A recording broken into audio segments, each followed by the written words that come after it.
prerogatif Presiden. Kewenangan penuh. Jokowi merespons soal reshuffle kabinet.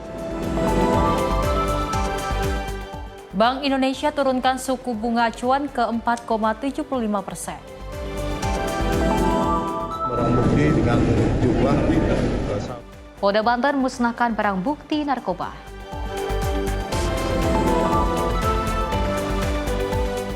Kuliner Bali warisan tempo dulu dengan rasa melegenda.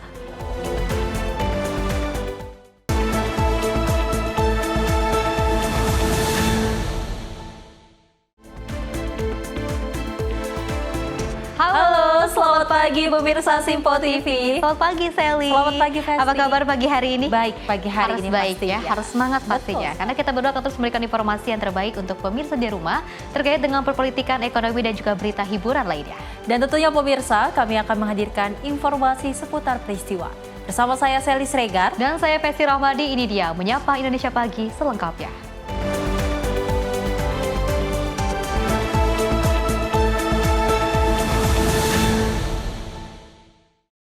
Pemirsa, kita awali dengan berita utama di mana seorang pelaku curanmor terkapar setelah motor yang ditumpanginya terjatuh akibat bondet yang dia bawa meledak di Dusun Manangas Kulon, Desa Kebonrejo, Kecamatan Grati pada Rabu 17 September 2025.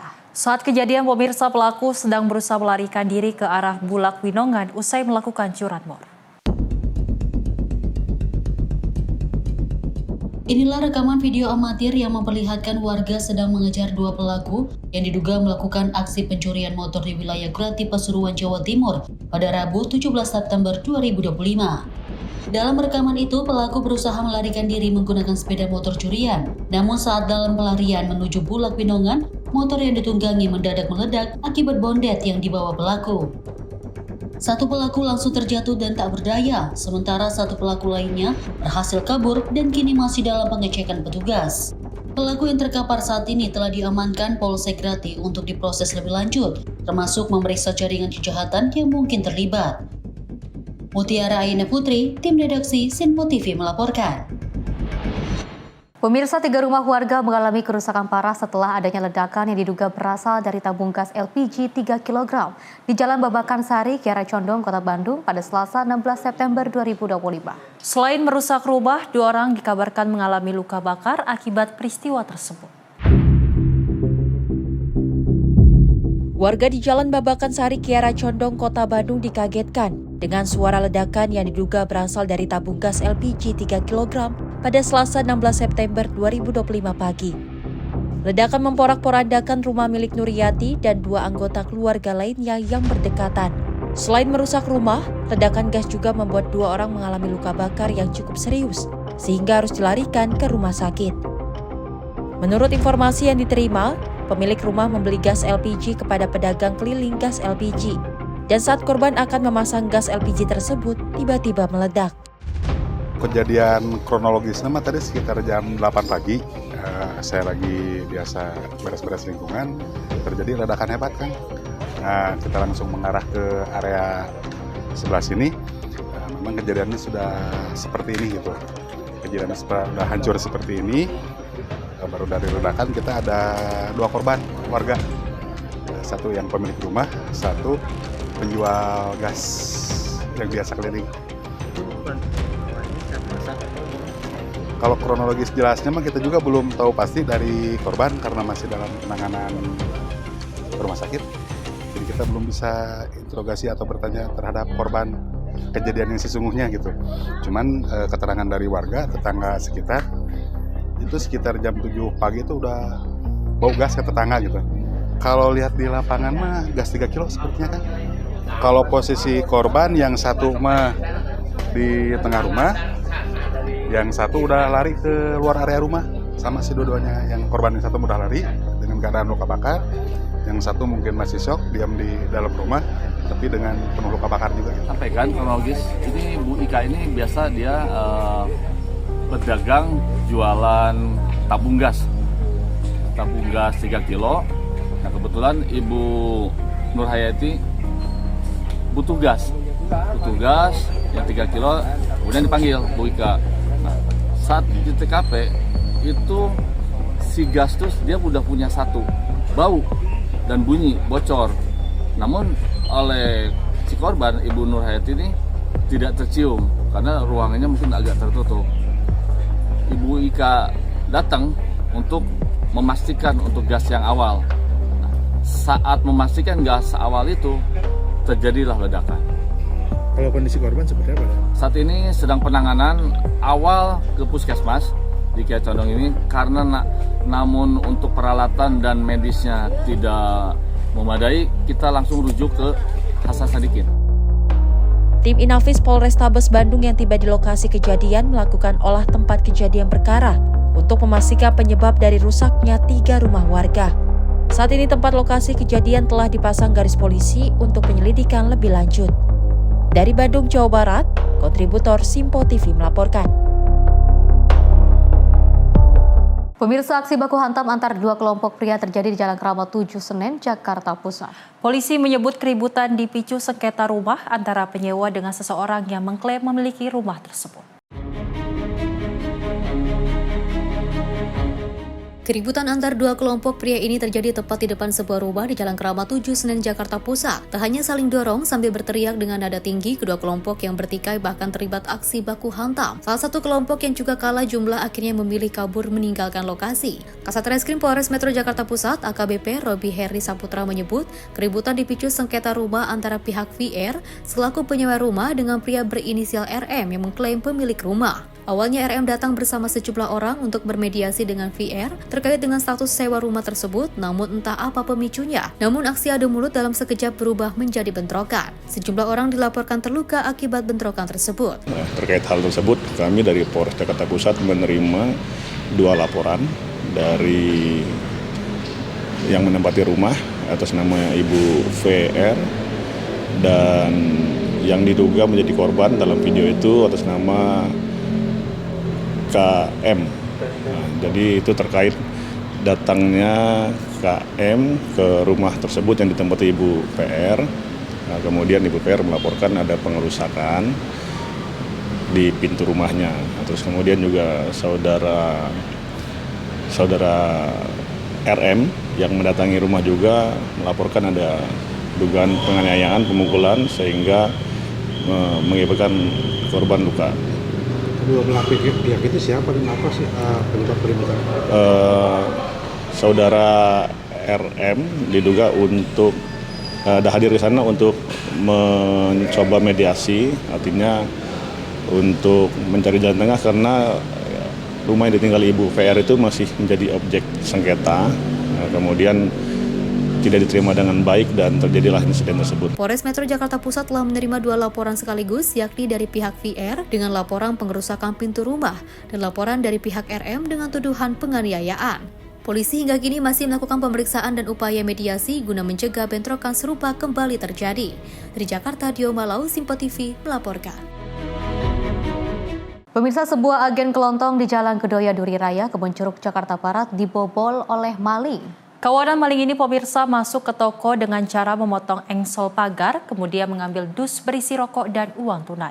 Akibat kejadian itu, pemilik mengalami kerugian hingga 220 juta rupiah. Aksi kawanan maling tertangkap kamera CCTV tengah menyatroni sebuah agen kelontong yang berada di Jalan Kedoya Duri Raya, Kebonceruk, Jakarta Barat. Usai turun dari mobilnya, para pelaku beraksi dengan memotong engsel pagar toko agar dapat masuk ke dalam. Setelah berhasil masuk, 2 pelaku diantara menguras isi toko. Puluhan dus berisi rokok diangkut pelaku ke dalam kendaraannya. Tak hanya itu, uang tunai sebesar 5 juta rupiah yang berada di dalam laci turut diambil. Pada saat kejadian, pemilik agen kelontong ini mengaku sempat mendengar suara gaduh dari tokonya. Namun ia mengira itu suara tikus, sehingga tak sempat mengecek CCTV. Akibat kejadian itu, ia mengalami kerugian hingga 220 juta rupiah. Kan kita main tinggal di sini, jadi cucu saya bilang kayaknya di toko ada ketek-ketek bunyi. Kong katanya, tikus sekali saya bilang kan. Padahal itu dari dia di dalam tuh ada CCTV, saya nggak lihat CCTV saya gitu maksudnya. Kok bisa gitu waktu itu kan? Padahal kalau saya kan kelihatan kalau dalam ngangkatin kan. Pelaku yang di sini 2, di mobil supirnya ada yang nggak turun. Avanza Silver, tapi platnya palsu kayaknya, belum kita cek. Kayak pasti ada 5 orang, tapi di luar ada yang motor mondar-mandir. Ada motor mondar-mandir, lihat situasi gitu, aman apa enggak gitu. Kan jam 3:30 pagi soalnya kan. Pak itu dia masuk lewat mana Pak? Ini, Teralis. ya pintunya jebol, ini jebol, digunting semua ini. Itu terusnya. Yang diambil apa aja Pak? Rokok, Berapa banyak Pak? sekitaran 220 juta lah. Itu nilai rokoknya? Nilai rokoknya sama duitnya udah kita total lah. Sama selain rokok apa lagi Pak yang diambil Pak? Ya udah itu doang namanya kita. Diduga pelaku berjumlah 4 hingga 5 orang. Korban pun telah melaporkan kasus pencurian ini ke Polsek Kebonjeruk. Dari Jakarta, tim kontributor Sinpo TV melaporkan.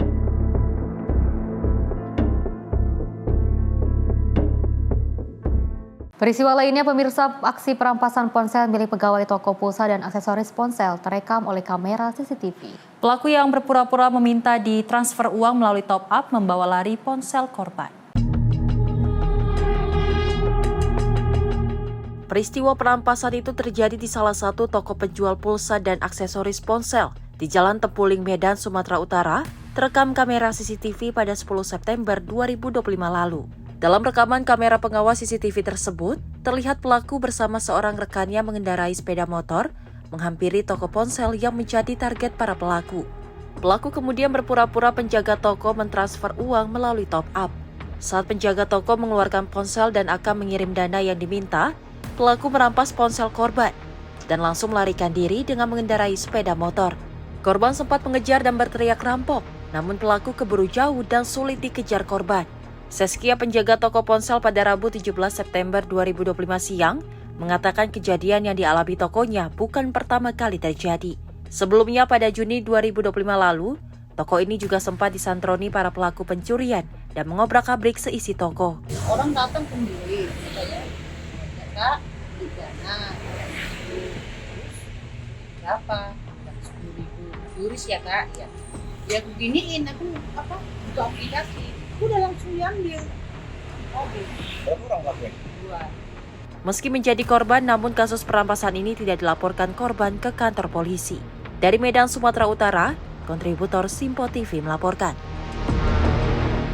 Dari Satreskrim Polres Lampung Selatan Lampung ini mengungkap kasus korupsi bantuan ternak sapi di Desa Bakti Rasa, Kecamatan Seragi. Dari pengungkapan kasus ini, pemirsa, aparat menetapkan seorang ketua kelompok tani Rukun Sentosa sebagai tersangka karena diduga menjual puluhan ekor sapi bantuan untuk kepentingan pribadi.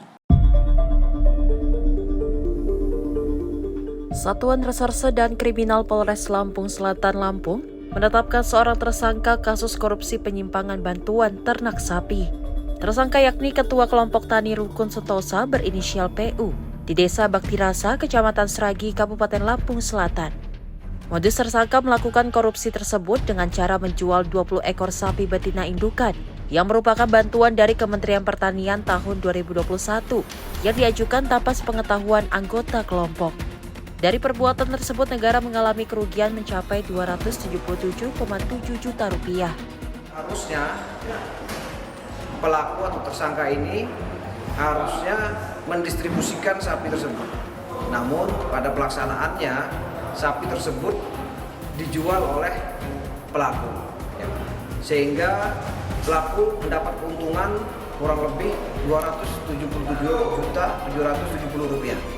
Dalam kasus ini, polisi mengamankan barang bukti 68 dokumen pengajuan proposal dan telah memeriksa 57 orang saksi. Sementara tersangka PU terancam hukuman 20 tahun penjara. Dari Lampung Selatan Lampung, Immanuel Simorangkir, kontributor Sinpo TV melaporkan. Pemirsa, viral di media sosial, kelompok pemuda Tangerang menggeruduk petugas Dinas Perhubungan Kabupaten Bogor yang sedang istirahat lantaran truk tronton melanggar jam operasional di Jalan Raya Parung Panjang, Kabupaten Bogor, Jawa Barat. Petugas Dishub Bogor menyebut bahwa kemacetan lalu lintas yang timbul di perbatasan wilayah antara Kabupaten Tangerang dengan Bogor imbas dari adanya perbaikan jalan. Sejumlah warga menggeruduk pos Dishub Kabupaten Bogor, Jawa Barat yang berada di perbatasan Legok Parung Panjang. Mereka memarahi petugas Dishub Bogor yang sedang bersantai karena membiarkan truk-truk tambang yang nekat beroperasi di luar ketentuan itu masuk wilayah Kabupaten Tangerang. Sontak kejadian ini pun membuat panik petugas Dishub karena khawatir menjadi sasaran amuk warga. Beruntung amuk warga usai setelah petugas Dishub menenangkan mereka. Padahal dalam peraturan Bupati Tangerang nomor 12 tahun 2022 disebutkan, jam operasional truk dimulai pukul 10 malam hingga 5 pagi. Namun demikian masih banyak truk tambang yang nekat beroperasi mulai dari pagi hingga sore hari. Hal ini tentunya membuat warga menjadi geram dan melakukan aksi pengadangan. Dari keterangan saksi, warga yang mengamuk dan juga menyerang petugas Dishub tersebut juga dipicu adanya kemacetan parah karena banyak truk tambang beroperasi siang hari. Mereka kemudian kesal lalu melakukan pengadangan truk tambang yang datang dari arah Bogor. Mereka meminta truk kembali ke lokasi tambang. Petugas Dishub Kabupaten Bogor, Hafifudi, menyebut kemacetan yang terjadi di Jalan Raya Legok Parung Panjang ini imbas dari adanya perbaikan jalan. Emang tanpa sepengetahuan dari kita, Pak. Dia lolos, akhirnya menyebabkan kemacetan gitu, Pak. Nah, sebagian warga yang dari Tangerang itu mungkin salah satunya itu, Pak, yang penyebabnya ya. Makanya mereka menyerang yang pos tempat kita istirahat gitu. Nah, terus itu ada berapa orang yang menyerang? Kurang lebih ada 10-an, Pak. Dari mana itu? Dari Tangerang, Pak. Desa Cirarap, Pak. Karang Taruna itu. Dengan alasan tadi apa? Dengan alasan karena ada mobil truk yang bermuatan keluar sebelum batas jam dan ketentuan yang sudah dilakukan. Diserang dengan senjata tajam apa gimana? Itu berbentuk kayak tongkat, Pak. Tongkat pentungan, Pak. Oke. Tadi kondisinya lagi kredit apa gimana kondisinya tadi? Kondisi emang lagi kredit, Pak. Dari jam 3 malam itu emang kredit. Kebetulan kan karena kekreditan itu ditimbulkan dari perbaikan jalan, Pak, ya. Satu, perbaikan jalan, terus nomor 2, perbaikan coran buat tempat lahan parkir yang swadaya warga itu, Pak. Jadi arus lalu lintas yang dilintasi kendaraan roda 4 maupun roda 2 itu yang berlaku cuman sebelah, Pak.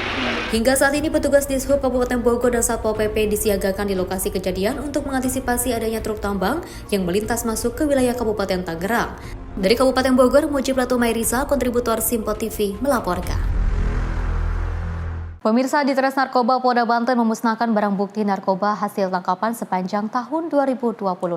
Barang bukti yang dimusnahkan tersebut antara lain sabu, tembakau sintetis, ganja, dan juga obat-obatan terlarang.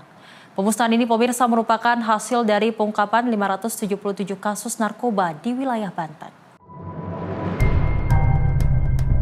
Dalam pemusnahan barang bukti tersebut, Polda Banten melibatkan berbagai pihak mulai dari Kejaksaan Tinggi Banten, Pengadilan Tinggi Banten, PNN Banten, Balai POM, hingga Majelis Ulama Indonesia. Langkah ini sekaligus menunjukkan komitmen aparat dalam memberantas peredaran narkoba yang semakin mengancam kehidupan masyarakat.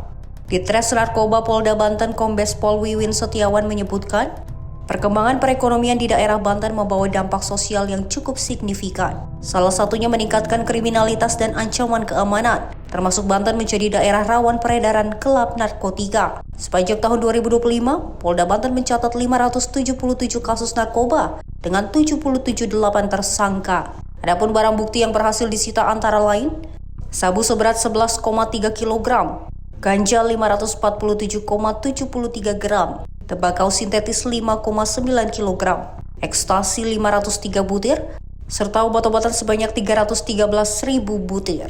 Memusnahkan barang bukti dengan jumlah sabu, jenis sabu 3,2 kilo, ganja 39 kilo sekian, dan obat-obatan keras hampir 43.000. Jadi barang bukti yang siang hari ini kami musnahkan itu memang barang bukti yang sudah ada penetapan dari pengadilan, dan ini barang bukti yang memang masih dalam proses sebelum di tahap 2 kan di Kejaksaan. Kalau dari pengungkapan perkara periode 2025 memang barang bukti jumlahnya cukup lumayan signifikan besar, tapi yang kami musnahkan hari ini memang bagian dari proses penegakan hukum di 2025, dan sebagian yang sudah berjalan dan sudah tahap 2 memang sudah diserahkan ke jaksa, ada juga yang sudah dimusnahkan. Pemusnahan barang bukti narkoba ini diharapkan memberikan efek jera bagi para pelaku dan menjadi peringatan bagi masyarakat untuk terus waspada dan bersama-sama memerangi peredaran gelap narkotika. Dari Serang, Banten, Firman Arif, kontributor Simpo TV melaporkan. Selain itu, pemirsa, Direktorat Reserse Kriminal Khusus di Treskrimsus Polda Bali berhasil menangkap 3 orang gembong pengedar obat keras ilegal alias pil setan yang dijual tanpa izin edar dan resep dari dokter. Dari ketiga tersangka tersebut, pemirsa, polisi mengamankan lebih dari ribuan butir pil berlogo Y atau yang sering disebut pil anjing dan juga pil berlogo DMP. Pengungkapan kasus gembong pengedar obat keras ilegal ini bermula dari informasi masyarakat terkait transaksi mencurigakan di kawasan Taman Dewa Ruci, Kuta Badung, Bali. Tim Subdit 1 di Treskrimus bergerak melakukan penyelidikan hingga berhasil menangkap tersangka pertama berinisial WJR yang sedang bertransaksi menjual pil putih berlogo Y atau sering disebut pil anjing. Dari tersangka WJR, polisi mengamankan 1.032 butir pil siap dijual yang diedarkan secara eceran per 10 butir. Selanjutnya dari penggeledahan di kos WJR di wilayah Denpasar, diperoleh barang bukti tambahan berupa 760 butir pil putih berlogo Y dan 360 butir pil kuning berlogo DMP, sehingga total barang bukti yang diamankan mencapai 1.720 butir. WJR mengaku mendapat pasokan obat tersebut dengan memesan melalui media sosial. Tersangka sudah 3 kali melakukan pemesanan dengan total 30.000 butir pil dan barang yang disita merupakan sisa stok yang belum sempat diedarkan. Dari pengungkapan kasus ini kemudian berkembang dengan penangkapan tersangka kedua berinisial MAF asal Pasuruan yang dibekuk di kawasan Jalan Tunjung Sari, Kota Denpasar. Dari penggeledahan, polisi menyita 1.011 butir pil putih berlogo Y yang disimpan dalam plastik hitam. Di kos MAF kembali ditemukan ratusan butir obat keras, yakni 762 butir pil kuning berlogo DMP dan 100 butir pil putih berlogo Y. MAF menyebut bahwa obat tersebut dibeli dari seseorang berinisial EW asal Jember. Polisi terus bergerak dan berhasil mengamankan tersangka EW di kawasan Jalan Taman Sari, Klan, Kuta Badung. Hasil pemeriksaan laboratorium BPOM Bali dipastikan pil putih berlogo Y mengandung trihexyphenidyl HCl dengan kadar 3,72 mg per tablet. Sedangkan pil kuning berlogo DMP mengandung dextromethorphan dengan kadar 18,75 mg per tablet. Kedua zat tersebut termasuk obat keras yang peredarannya hanya boleh dilakukan dengan resep dokter. Jadi untuk TKP yang pertama, itu ditangkap sedang melakukan transaksi antara pengedar dan pembeli. Itu kita sudah meminta keterangan dan selanjutnya kita akan kembangkan sehingga bisa mengungkap produsennya ini. Ini yang masih menjadi pekerjaan. Kalau dari keterangannya itu setiap pengambilan itu jumlahnya 30.000. Yang berhasil kita sita itu jumlahnya sekitar 2.000.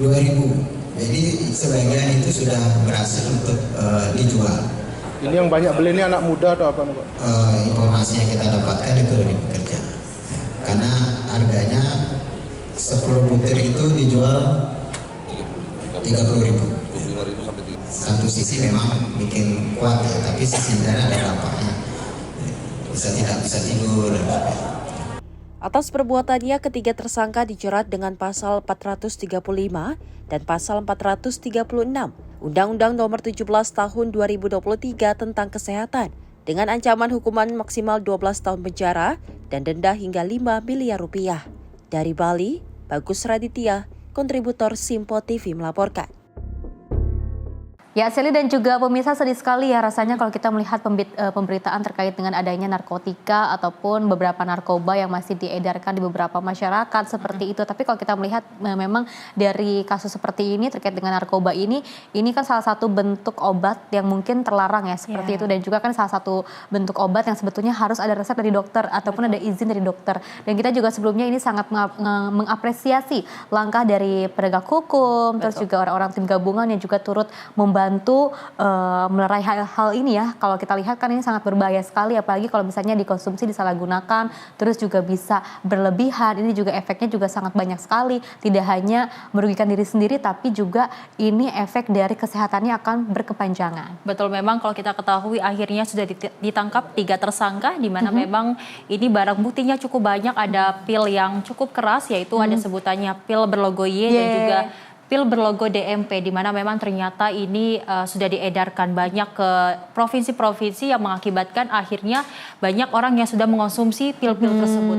Dan memang kita berharap bahwasanya ini menjadi sebuah contoh ataupun menjadi sebuah peringatan untuk generasi muda agar berhati-hati memilih pergaulan, karena kalau kita ketahui ternyata pil-pil yang sudah disebarluaskan ini ternyata sudah marak di berbagai wilayah.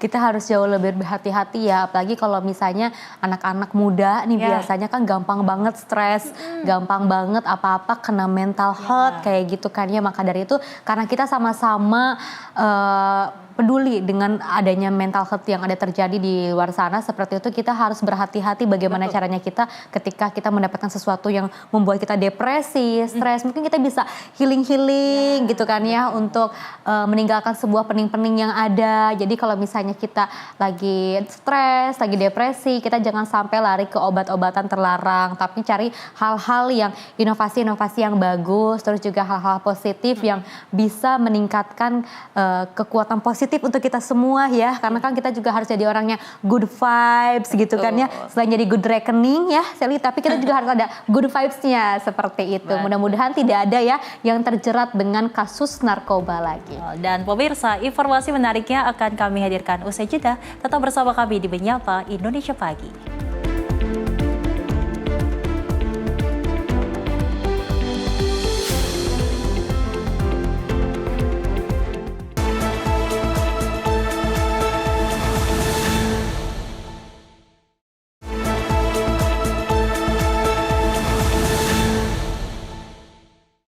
Terima kasih pemirsa, Anda masih menyaksikan Menyapa Indonesia Pagi. Kita lanjutkan informasinya, di mana Menteri Dalam Negeri Tito Karnavian meminta setiap kepala daerah memperhatikan secara bijak sebelum menaikkan pajak melalui pajak bumi dan bangunan atau PBB.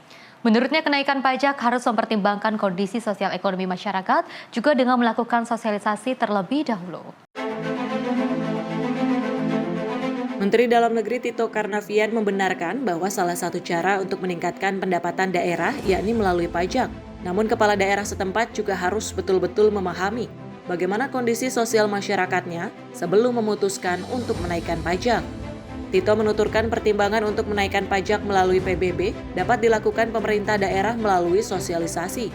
Hal itu dilakukan untuk mengetahui dampak terhadap ekonomi masyarakat dan bagaimana kondisi sosial ekonomi mereka. Meski demikian, Tito juga memahami bahwa 80% kepala daerah yang saat ini memimpin daerahnya merupakan kepala daerah baru, sehingga tak semua kepala daerah baru tersebut menjalankan kebijakannya sendiri dalam menaikkan pajak, karena ada pula yang melanjutkan kebijakan pemimpin yang lama. Nah, daerah akhirnya ada yang menaikkan pajak dan retribusi, diantaranya PBB tadi yang paling gampang. Nah, di situ ada ketentuan bahwa setiap kenaikan itu harus mempertimbangkan kondisi sosial ekonomi masyarakat. Dua, melakukan sosialisasi pada masyarakat. Nah, sosialisasi lakukan, dialog dilakukan, masyarakat jelaskan. Dan lihat juga kira-kira berdampak kepada ekonomi masyarakat, terdampak enggak? Kalau masyarakat yang nggak mampu diberikan beban, ya mereka nggak pasti akan berat sekali. Oleh karena itu kepala daerah harus bijak. Saya tahu bahwa sekarang ini 80% kepala daerah ini baru. Tapi keputusan itu yang naikkan ini hanya 5 yang di tahun 2025 ya. Yang dari 20 yang di atas 1%. Yang lainnya keputusan yang lama. Mereka hanya melanjutkan. Nah, oleh karena itulah saya minta untuk melakukan evaluasi kembali. Dari Jakarta, Sri Dewi Andayani, Ahmad Mutia, Sinpo TV melaporkan. Pemirsa, Menteri Keuangan Purbaya Yudi Sadewa mengungkapkan akan melakukan patroli pada bulan depan ke sejumlah kementerian yang juga mengalokasikan anggaran besar, namun belanjanya lambat. Purbaya menyebut patroli ini dilakukan agar dapat memastikan membantu percepatan jika penyerapan belanja di kementerian yang lambat. Menteri Keuangan Purbaya Yudi Sadewa mengaku telah meminta izin Presiden Prabowo Subianto untuk melakukan patroli atau mengecek penyerapan anggaran di beberapa kementerian pada bulan Oktober mendatang. Hal ini dilakukan untuk melihat penyerapan anggaran di kementerian-kementerian yang belum optimal. Purbaya mengatakan jika dianggap tidak bisa mengoptimalkan belanja anggaran hingga akhir tahun, maka anggaran tersebut akan dikembalikan ke kas negara. Nantinya anggaran itu dialokasikan untuk program-program yang dapat dirasakan langsung oleh masyarakat. Nggak, yang ada baru lagi sedikit. Tadi saya izin ke Pak Presiden bulan depan saya akan mulai beredar di kementerian-kementerian yang besar yang penyerapan anggarannya belum optimal. Kita akan coba lihat, kita akan bantu. Saya akan kasih waktu sampai akhir bulan Oktober. Kalau mereka kita pakai nggak bisa belanja sampai akhir tahun, kita ambil uangnya. Kalau misalnya hari ini kita sebarkan ke program yang langsung siap dan bertambah keras. Saya nggak mau uang nganggur. Dari Jakarta, Fahrizal, Dio Malau, Simpo TV melaporkan. Selain itu, pemirsa, Menteri Keuangan Purbaya Yudi Sadewa juga menyampaikan pesan khusus untuk kalangan anak-anak muda yang ingin memulai bisnis ataupun berinvestasi. Purbaya mengatakan jika ingin berinvestasi harus mempelajari instrumen terlebih dahulu dan tidak terjebak dalam fenomena fear of missing out atau FOMO. Momen unik terjadi usai Menteri Keuangan Purbaya Yudi Sadewa menghadiri rapat terbatas di Istana Merdeka, Jakarta. Momen ini terjadi saat Purbaya ditanyai awak media kata-kata hari ini atau quote of the day untuk kalangan anak muda yang ingin berinvestasi. Purbaya mengingatkan kepada anak muda untuk dapat mempelajari terlebih dahulu instrumen sebelum nantinya berinvestasi. Dirinya meminta agar anak-anak muda tidak terjebak dalam fenomena fear of missing out atau FOMO. Selain itu, ia juga mengatakan jika anak muda ingin berbelanja, harus sesuai kebutuhan dan tidak berhutang. Jadi kalau mau investasi ya, di instrumen apapun, pelajari instrumen itu apa. Jangan ikut-ikutan orang, jangan FOMO fear of missing out. Pelajari instrumennya apa, mereka pasti berhasil. Untuk cewek-cewek yang suka belanja, Pak? Hah? Untuk cewek-cewek yang suka belanja? Belanja, nggak apa-apa, belanja mau yang mahal, mau yang murah, tapi sesuaikan dengan kantong Anda sendiri. Jangan mentang. Dari Jakarta, Fahrizal, Dio Malau, Simpo TV melaporkan. Pemirsa, pemerintah tengah memfinalkan program magang nasional bagi lulusan baru perguruan tinggi. Program ini, pemirsa, dirancang sebagai langkah percepatan penyerapan tenaga kerja muda di berbagai sektor. Usai rapat terbatas bersama Presiden Prabowo Subianto di Istana Kepresidenan Jakarta pada 16 September 2025, Menteri Koordinator Bidang Perekonomian Erlangga Hartarto mengungkapkan bahwa pemerintah sedang memfinalkan program magang nasional bagi lulusan baru perguruan tinggi. Program ini ditujukan bagi mereka yang lulus maksimal 1 tahun sebelumnya atau fresh graduate yang menjadi bagian dari agenda prioritas nasional. Rencana pelaksanaan magang akan melibatkan berbagai sektor termasuk perusahaan swasta dan badan usaha milik negara. Kerjasama antara perguruan tinggi dan dunia usaha menjadi skema utama dalam pelaksanaan program ini dan ditargetkan mulai berjalan secara serentak di seluruh Indonesia pada kuartal keempat tahun 2025. Mekanisme program magang sedang dimatangkan Mendiknas dan Menristek-Dikti. Tetapi salah satunya adalah mereka yang eligible adalah yang lulus maksimal 1 tahun, sehingga bisa fresh graduate bisa ditangkap. Nanti mereka itu panggangnya di perusahaan milik negara apa swasta nggak Pak? Perusahaan semuanya bisa, swasta atau milik negara, dan akan ada kerjasama link and match antara perguruan tinggi dan perusahaan-perusahaan. Ini sudah bisa mulai berarti kuartal ketiga atau bulan Oktober itu Pak? Kita berharap di kuartal keempat ini udah bisa mulai. Hanya di Jakarta aja atau beberapa daerah juga Pak? Seluruh Indonesia. Seluruh Indonesia. UMP-nya berarti disesuaikan dengan dengan UMP daerah masing-masing. 6 bulan Pak digaji oleh pemerintah. 6 bulan. Sebagai bentuk dukungan, pemerintah akan menanggung biaya upah peserta magang selama 6 bulan. Para peserta juga akan mendapatkan gaji sesuai dengan upah minimum provinsi di masing-masing daerah tempat mereka menjalani program. Dewi Manik, Redaksi Simpo TV melaporkan.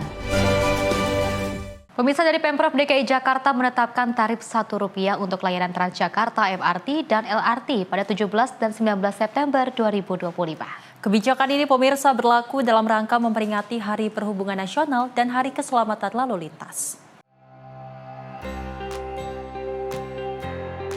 Dalam rangka memperingati Hari Perhubungan Nasional dan Hari Keselamatan Lalu Lintas dan Angkutan Jalan Nasional tahun 2025, pemerintah Provinsi DKI Jakarta memberikan tarif khusus Rp1 untuk masyarakat yang menggunakan transportasi umum khusus layanan Transjakarta, LRT, dan MRT Jakarta pada 17 dan 19 September 2025. Gubernur DKI Jakarta Pramono Anung menyampaikan langsung kebijakan ini di Silang Monas, Jakarta Pusat.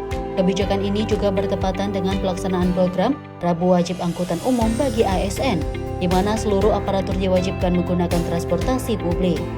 Pramono mengaku telah mencoba langsung layanan tersebut dan memastikan tarif khusus berjalan sesuai rencana. Tanggal 17 hari ini, tadi saya ngetap sendiri, saya lihat sendiri, ternyata memang bayarnya Rp1. Dan ini juga akan kami lakukan di tanggal 19 untuk memperingati Hari Keselamatan. Sehingga dengan demikian tanggal 17 dan 19 siapapun yang naik transportasi umum di Jakarta yang dikelola oleh pemerintah Jakarta Rp1. Kepala Dinas Perhubungan DKI Jakarta Syafrin Liputo menambahkan bahwa tarif ini menjadi bagian dari upaya mendorong masyarakat beralih ke transportasi umum yang kini terus dibenahi. Penerapan program ini menunjukkan hasil positif terutama dari peningkatan jumlah penumpang. Dewi Manik, Redaksi Sinpo TV melaporkan. Pemirsa, dalam rangka mewujudkan transisi energi yang inklusif, CEO Danantara Rosan Roslani menjajaki peluang dengan PLN untuk menghadirkan solar fotovoltaik atau PVV. Hal ini pemirsa sebagai upaya untuk menghadirkan penerangan di setiap desa dan mendorong ekonomi hijau di Indonesia. Selain menghadirkan listrik, akses energi bersih juga membuka produktivitas, meningkatkan kualitas hidup, dan mendorong pertumbuhan ekonomi lokal. Oleh karenanya, Danantara dan PLN menjajaki peluang menghadirkan solar PV untuk desa-desa Indonesia sebagai bagian dari upaya mewujudkan transisi energi yang inklusif. Solar fotovoltaik sendiri merupakan teknologi yang mengubah sinar matahari langsung menjadi energi listrik menggunakan sel surya atau fotovoltaik yang terbuat dari bahan semikonduktor.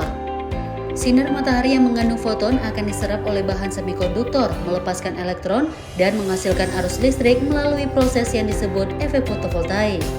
Sebagai lembaga pengelola investasi di berbagai sektor, Danantara berkomitmen untuk mengelola aset BUMN agar mampu menghadirkan penerangan setiap desa dan mendorong lahirnya ekonomi hijau yang memberikan manfaat nyata bagi masyarakat dan bangsa. Priska Priscilia, Tim Redaksi Sinpo TV melaporkan. Informasi lainnya pemirsa, hampir sebulan harga daging ayam potong naik. Harga yang semula Rp35.000 per kilogram ini naik menjadi Rp45 hingga Rp48.000 per kilogram. Kondisi mempengaruhi penjualan daging ayam seperti di Pasar Kopro, Tomang, Jakarta Barat. Sejumlah pedagang keluhkan penurunan omset. Sejak pertengahan Agustus lalu, harga daging ayam mengalami naik. Harga daging ayam jenis broiler yang semula dijual Rp35.000 per kilogram, saat ini naik menjadi Rp45 hingga Rp48.000 per kilogram. Saat ini kenaikan berkisar Rp10 hingga Rp13.000. Bahkan untuk filet dada ayam, harga tembus Rp56.000 per kilogram, meski sempat ada penurunan harga namun belum signifikan. Sementara itu, dampak dari kenaikan harga daging ayam ini berpengaruh pada penjualan para pedagang daging ayam di Pasar Kopro, Tomang, Jakarta Barat. Akibat kenaikan harga ini, omset penjualan menurun hingga 20%. Iya, lagi mahal banget. Harganya udah kayak Idul Fitri aja nih, mahal. Berapa mas? 10.000 kenaikannya pokoknya. Harga awalnya berapa? 35, sekarang 45 gitu aja. 45 ya. Ini mempengaruhi penjualan nggak nih? Iya, mempengaruhi sih. Ya komplain lah kenapa mahal gitu ya. Kita jelasin aja emang dari sananya mahal. Oh banyak, dari mana aja, dari Jawa, dari Bogor, dari mana aja. Ya omset mah sama aja, untungnya aja yang ini. Kan nggak banyak, kalau ayam mahal dapatnya sedikit. Berapa persen turunnya kira-kira? 20%. Untuk sekarang harga daging ayam 56 per kilo untuk bonus dadanya. Untuk ekorannya 48 per ekor. Harga itu terjadi kenaikan dari tanggal 20 bulan kemarin. Sebelumnya berapa harga Pak? Sebelumnya 45 per ekor. Saat ini naik jadi 48. Naik 3.000 dia. Sudah mulai turun sedikit sih, tapi belum banyak ya. Mempengaruhi banget ya, biasanya pembeli belinya 2 kilo, 3 kilo, sekarang belinya setengah kilo, seperempat gitu. Omset jadi berkurang banget gitu. Katanya karena kurs dolar itu naik gitu. Kurs dolar ya? Iya. Jadi pakan jagungnya itu harganya kita kan selalu beli di luar katanya. Nah, itu jadi terlalu mahal gitu. karena kursnya itu. Oh jadi kena pakan ya? Iya. Menurut pedagang, kenaikan harga ayam dipengaruhi oleh kurs dolar terhadap harga jagung impor. Para peternak pun terpaksa menyesuaikan harga ayam dengan harga pakan. Dari Jakarta, kontributor Simpo TV melaporkan.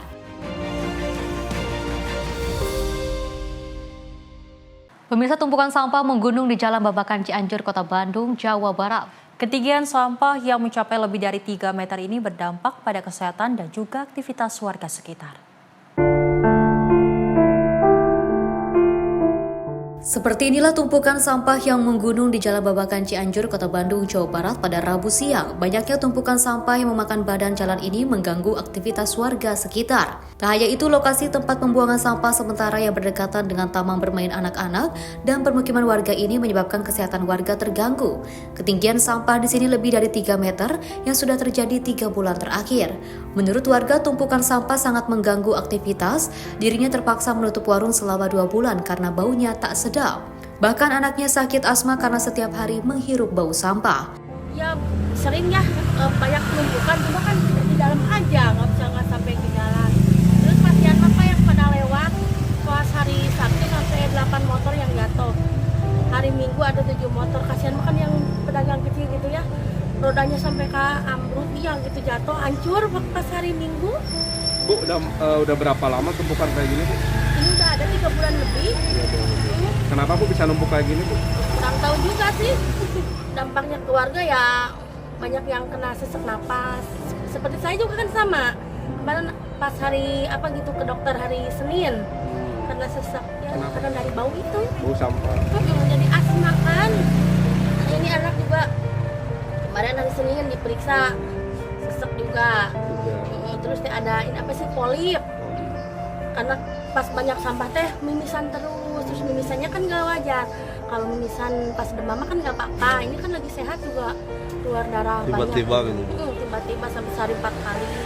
Warga berharap pemerintah Kota Bandung segera membersihkan tumpukan sampah tersebut agar aktivitas warga pun tidak terganggu dengan bau dan pemandangan kotor dari sampah tersebut.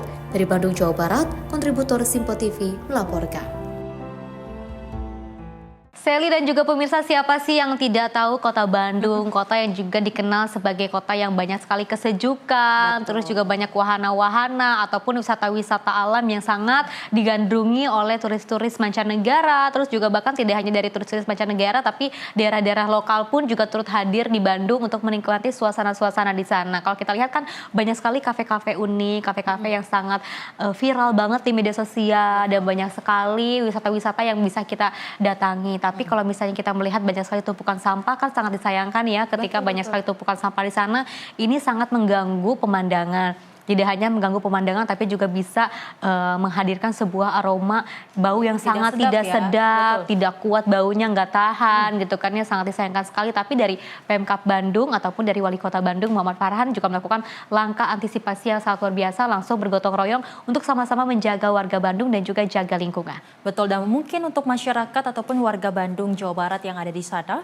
kalau memang mungkin melihat adanya tumpukan sampah yang cukup menggunung hingga 3 meter, mungkin bisa kita olah, kita daur ulang menjadi hal-hal yang bermanfaat. Betul. Dimana memang kita ketahui ternyata sampah plastik bisa kita olah menjadi sebuah hasil karya, yaitu ada tas, dompet yang bisa kita jual dan akhirnya kita mendapatkan keuntungan untuk menghidupkan kehidupan kita. Jadi kita berharap bahwasanya tidak hanya dibakar saja sampah, namun didaur ulang biar nanti tidak merusak udara di sana, namun juga akhirnya bisa menghidupkan ekonomi masyarakat di Bandung, Jawa Barat. Oke, kita juga turut apresiasi kepada para petugas yang juga membersihkan lingkungan, tidak hanya di Bandung saja tapi juga di seluruh daerah yang ada di Indonesia ini yang dengan bekerja keras untuk membersihkan jalanan-jalanan dari sampah seperti itu ya. Karena kalau kita lihat memang untuk membersihkan sampah ini tidak hanya tugas dari para petugas pembersihan saja, tapi juga bukan hanya tanggung jawab dari seorang pemerintah saja, tapi juga tanggung jawab kita semua sebagai warga negara Indonesia yang juga sadar akan cinta tanah air dan juga cinta kebersihan lingkungan. Dan pemirsa, informasi menariknya akan kami hadirkan usai jeda. Tetap bersama kami di Menyapa Indonesia Pagi.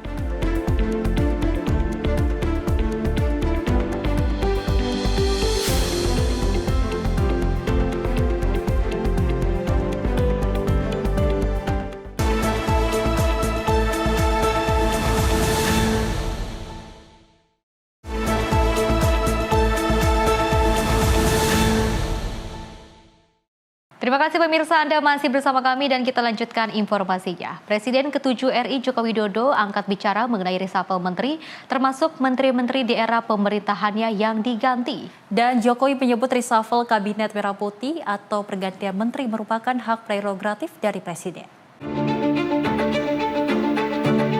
Presiden ke-7 RI Joko Widodo angkat bicara mengenai reshuffle menteri termasuk menteri-menteri di era pemerintahannya yang diganti. Ketika ditemui di daerah Sumber Solo, Jawa Tengah, Jokowi menyebut hal itu merupakan kewenangan penuh Presiden Prabowo Subianto terkait pergantian menteri-menteri di kabinet. Mengenai reshuffle ada spekulasi menghapus orang-orang pada masa pemerintahannya. Jokowi tak berkomentar banyak. Mantan Wali Kota Solo itu hanya menegaskan reshuffle kabinet menjadi hak prerogatif oleh Presiden. Dalam kesempatan itu, Jokowi juga menyatakan optimisme terhadap pengganti Sri Mulyani sebagai Menteri Keuangan. Sosok Prabowo Yudi Sadewa dinilai memiliki mazhab atau cara pandang ekonomi berbeda dengan Sri Mulyani, dan respon pasar atau masyarakat juga positif. Sementara terkait dengan Budi Ari, Jokowi mengaku belum bertemu dan berkomunikasi pasca diganti sebagai Menteri Koperasi. Namun suami Iriana itu menyebut akan segera bertemu dengan ketua relawannya itu. Reshuffle kabinet, reshuffle menteri itu adalah hak prerogatif Presiden. Kewenangan penuh dari Presiden Prabowo Subianto. Kalau Bu Mulyani itu kan sempat 2 periode jadi menterinya Pak Jokowi ya. Sekarang diganti. Optimisme Pak Jokowi dengan penggantinya seperti apa Pak Purba? Bagus Pak. Saya kenal baik dengan Pak Purba. Sangat bagus dan mazhabnya memang berbeda dengan Bu Sri Mulyani. Mazhab ekonominya beda dengan Bu Sri Mulyani. Jadi kalau kita melihat dari respon pasar, respon masyarakat, saya kira kita lihat indeks harga saham gabungan juga kembali rebound, kembali naik, kemudian dolar terhadap rupiah juga melemah, rupiah menguat. Saya kira artinya pasar bisa menerima itu. Berarti nanti nggak berpengaruh ke iklim investasi di Indonesia? Ya tentu saja. Kalau pasar menerima artinya investor, aliran uang akan kembali masuk ke negara kita. Ya, kalau Pak Budi, kalau Pak Budi Ari Pak, kalau yang Pak Budi Ari kan juga turut ikut reshuffle. Nah, itu kewenangan Presiden, hak prerogatif Presiden. Saya nggak bisa memberikan komentar. Seperti diketahui, Presiden Prabowo Subianto melakukan reshuffle 5 menteri di Kabinet Merah Putih selain Sri Mulyani, Menteri Keuangan, dan Budi Ari, Menteri Koperasi, Budi Gunawan, Menko Polhukam, Abdul Qadir Karding, Menteri Pelindungan Pekerja Migran Indonesia, serta Dito Aryo Tejo, Menpora, juga turut terkena pergantian. Dari Solo, Jawa Tengah, Raditya Hermansyah, kontributor Simpo TV, melaporkan. Selain itu, pemirsa, Erick Thohir juga angkat bicara posisinya sebagai Ketua Umum PSSI usai dirinya dilantik oleh Presiden sebagai Menteri Pemuda dan Olahraga. Dan Erick mengatakan perihal jabatannya di PSSI tersebut masih menunggu pembahasan dan juga keputusan dari FIFA yang sebagai induk tertinggi di sepak bola. Presiden RI Prabowo Subianto secara resmi telah memberhentikan Menteri Pemuda dan Olahraga Dito Aryo Tejo dalam reshuffle perdana masa pemerintahannya pada beberapa waktu yang lalu. Namun kursi Menteri Pemuda dan Olahraga tersebut kini telah diisi oleh Erick Thohir yang ditunjuk langsung oleh Presiden Prabowo Subianto. Kendati demikian, Erick Thohir kini memiliki 2 jabatan sekaligus, yakni Ketua Umum PSSI. Erick mengatakan posisinya sebagai Ketua Umum PSSI masih menunggu pembahasan dan keputusan dari FIFA. Pasalnya, FIFA merupakan induk tertinggi dalam sepak bola. Nanti kan itu ada prosesnya di FIFA. Ya, FIFA sebagai badan olahraga tertinggi di dunia, nanti mereka yang akan menentukan. Jadi akan mundur dari PSSI, Pak? Tidak ada ikut campur pemerintah, Pak? Kenapa? Tidak ada aturan untuk tidak ada ikut campur dari pemerintah? FIFA yang atur nanti semua. Tapi akan mundur dari ketum PSSI, Pak? FIFA saya nggak tahu, nanti biar FIFA yang bersurat. Di Jakarta, Fahrizal Diobalau, Simpo TV melaporkan. Pemirsa, Menteri Sekretaris Negara Prasetyo Hadi juga mengungkapkan bahwa belum ada kemungkinan Kementerian BUMN dilebur ke BPI dan Antara. Dan Mensesnek menyebut saat ini Danantara masih dalam proses pembenahan manajemen BUMN. Menteri BUMN definitif memang belum ditunjuk karena kita masih mencari sosok dengan berpindahnya tugas kepada Bapak Erick Thohir ke Kementerian Pemuda dan Olahraga. Memang kita berharap tidak hanya sepak bola, ini kan kita semua paham bahwa Pak Erick Thohir punya sejarah prestasi yang panjang dalam hal olahraga, dan itu yang kita inginkan. Tidak hanya sepak bola, beban yang kita berikan kepada Pak Erick Thohir sangat berat untuk semua olahraga. Kita pengennya menuju kelas dunia gitu. Kementeriannya Mas, kalau Kementerian BUMN katanya mau dileburkan antara. Belum. Jadi Mas, tapi Mas PLT-nya belum dari Wamen juga atau dari pihak luar, Mas? Kemungkinan dari Wamen. Tapi berarti akan dilebur ke Danantara, sama ke Danantara, Mas? Belum, kan kan sekarang sedang proses ya. Danantara juga sedang proses membenahi manajemen dan operasional di BUMN kita. Nah, kalau kemudian nanti dalam perjalanannya itu kita perlu melakukan perubahan terhadap kementeriannya, nanti kita lihat. Pemirsa, Menteri Sekretaris Negara Prasetyo Hadi menjelaskan perihal perombakan Kabinet Merah Putih, salah satunya perihal Kantor Komunikasi Kepresidenan diganti dengan Badan Komunikasi Pemerintah. Dan dirinya menegaskan bahwa PCO tidak dibubarkan, namun bertransformasi menjadi sebuah badan yang diharapkan mampu memperkuat komunikasi istana kepada publik.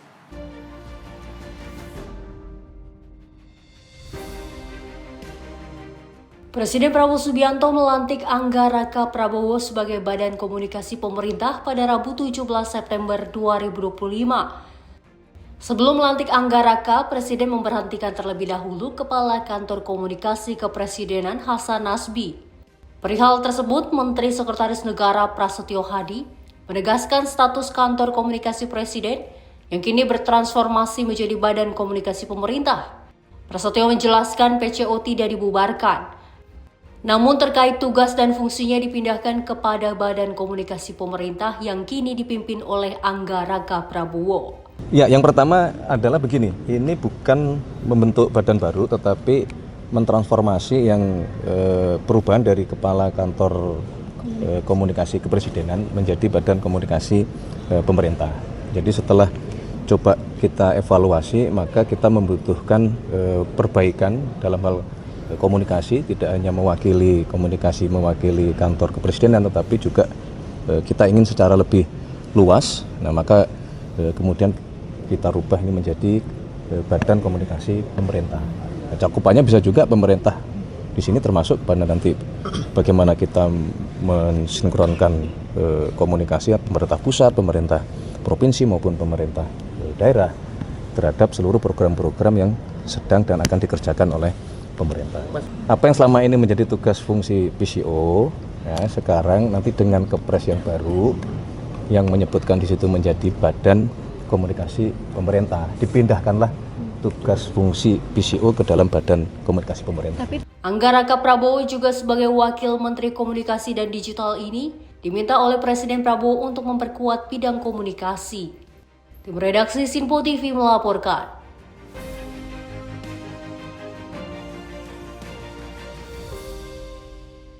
Pemirsa, Presiden Prabowo Subianto akan membentuk tim reformasi kepolisian dan juga melantik Ahmad Doviri sebagai penasihat khusus Presiden bidang keamanan, ketertiban masyarakat dan juga reformasi Polri. Kapolri Jenderal Listio Sigit Prabowo mengatakan institusi Polri telah melakukan perbaikan selama ini.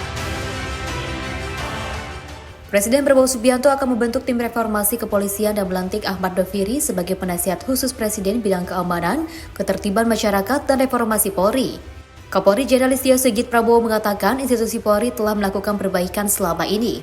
Kapolri menjelaskan selama ini upaya perubahan kepolisian ke arah lebih baik sudah dilakukan. Polri menurut Jenderal Sigit menerima masukan dari masyarakat untuk perbaikan institusi. Yang jelas pasti Polri akan menindaklanjuti apa yang akan menjadi kebijakan.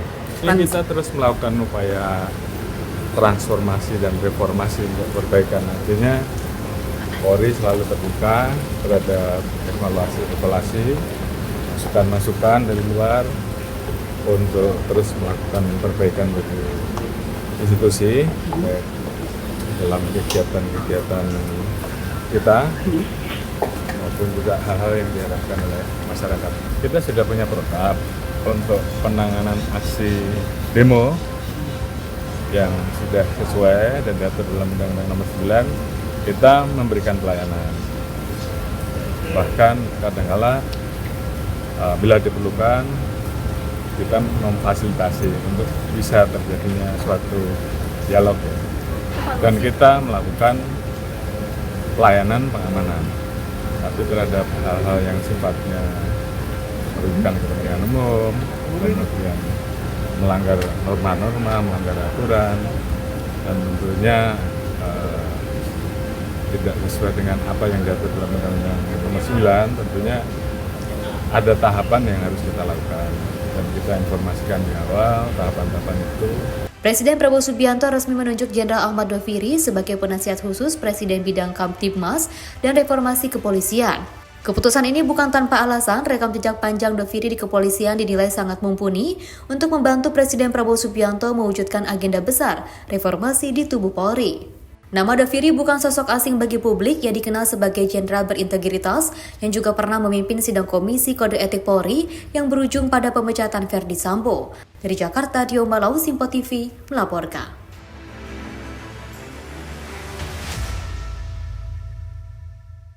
Selain itu, pemirsa, Erick Thohir resmi menjabat Menteri Pemuda dan Olahraga setelah melaksanakan sertijab dari Dito Aryo Tejo di kantor Kemenpora pada Kamis siang. Acara ini, pemirsa, juga dihadiri sejumlah mantan Menpora, diantaranya Hayono Isman, Agung Laksono, Andi Malarangeng, Roy Suryo, dan juga Zainuddin Amali.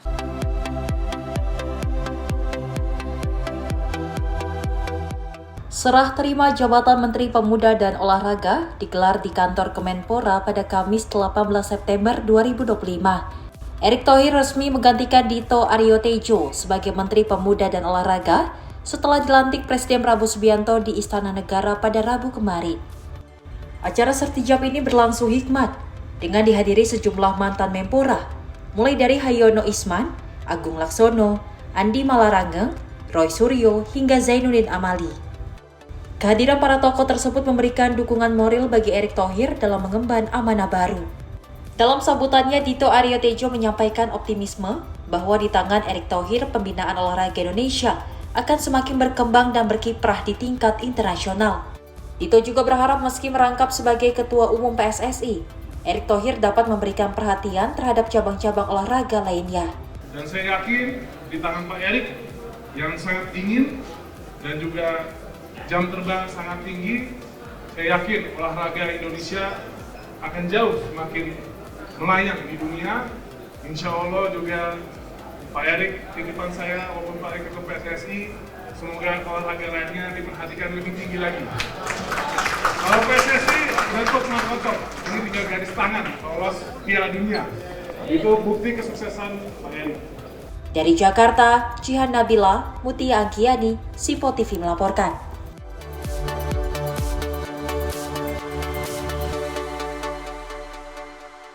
Masih dari Erick Thohir, pemirsa, Erick Thohir juga resmi mengemban sebagai Menteri Pemuda dan Olahraga usai dilaksanakannya sertijab dari Dito Aryo Tejo di kantor Kemenpora pada Kamis siang. Dalam sambutan perdananya, Erick menegaskan komitmen untuk meningkatkan kapabilitas pemuda Indonesia serta memperkuat peran olahraga sebagai alat pemersatu bangsa.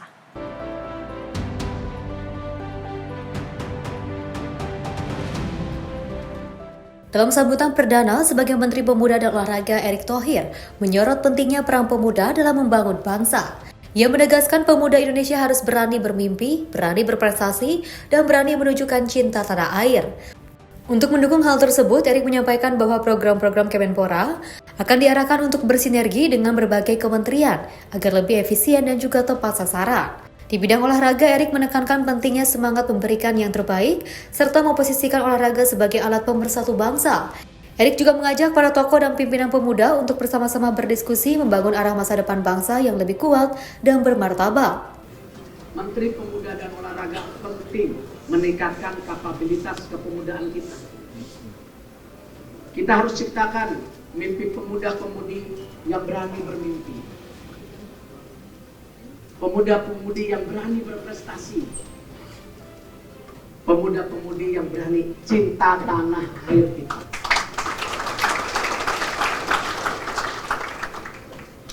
Bapak Presiden juga meminta saya untuk mensinergikan program-program kita dengan Dikti, dengan Mensos. Artinya apa? Keterbatasan dana kita harus kita sinergikan dengan banyak kementerian.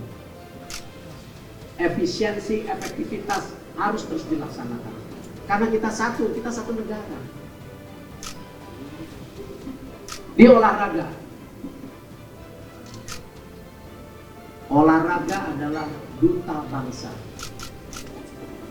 Kita harus cerminkan kedikdayaan kita sebagai bangsa. Bukan hanya ikut serta saja. Marwah diri bangsa kita. Kalah menang biasa. Tapi benar nggak kita kasih 110% di setiap pertandingan itu? Dari Jakarta, Gia Nabila, Mutia Anggiani, Simpo TV melaporkan. Ya pemirsa, tentunya dari pemerintahan Presiden Prabowo Subianto sepertinya selalu ada saja kejutannya ya. Terus ada juga sesuatu yang juga mengejutkan pastinya. Terkait dengan adanya perpindahan kementerian ataupun menteri-menteri dan juga wakil menteri, adanya reshuffle kabinet merah putih. Tidak hanya semata-mata untuk udahlah ganti aja, udahlah nggak usah yang itu, udahlah nggak usah yang ini, tidak seperti itu ya. Tapi ini juga kan sudah didiskusikan dengan sangat matang, sudah juga dengan adanya kesepakatan bersama dan juga dengan hasil yang terbaik pastinya. Karena kan kita juga kan ingin memajukan bangsa Indonesia jauh lebih baik lagi di beberapa bidang, entah olahraga mungkin dari Menko Polhukam seperti itu ya. Dan kita juga berharap ke depannya bangsa ini dengan hadirnya ataupun lahirnya menteri-menteri baru dan juga wakil menteri yang baru ini bisa memajukan terus beberapa bidang ataupun program-program yang didukung oleh Presiden Prabowo Subianto dan mewujudkan cita dari Presiden Prabowo Subianto. Betul, memang banyak sekali publik yang bertanya-tanya soal kekosongan dari Menteri Pemuda dan Olahraga, namun akhirnya terjawab. Presiden Prabowo Subianto menunjuk seorang Bapak Erick Thohir menjadi Menpora menggantikan Dito Aryo Tejo. Kita berharap bahwasanya apa yang sudah dilakukan oleh menteri sebelumnya yaitu Dito Aryo Tejo bisa dilanjutkan lagi oleh Bapak Erick Thohir, di mana memang sebelumnya background dari seorang Erick Thohir adalah Ketua Umum PSSI, dan kita berharap tidak hanya yang dilirik saja itu sepak bola, namun cabang-cabang olahraga yang mungkin bisa belum terlirik ini betul. bisa menjadi sebuah tingkatan yang bagus dan pastinya bisa membawa juara di kancah internasional, karena kita ketahui ternyata banyak sekali anak-anak muda di Indonesia yang berpotensi dalam bidang olahraga. Betul, dan kita juga pastinya mengucapkan terima kasih banyak kepada Bapak Dito Aryo Tejo yang juga sudah mengemban tugas menjadi Menteri Pemuda dan juga Olahraga di sebelum-sebelumnya, dan juga telah memberikan yang terbaik pastinya dengan pekerjaan-pekerjaan yang sudah melakukan kerja keras yang dinilai sangat positif. Terima kasih banyak dan mudah-mudahan ini bisa diteruskan kembali oleh menteri selanjutnya yaitu Bapak Erick Thohir. Semakin mengudara, semakin berlayar dan juga semakin dikenal oleh masyarakat. Dan pemirsa, informasi menariknya akan kami hadirkan usai jeda. Tetap bersama kami di Menyapa Indonesia Pagi.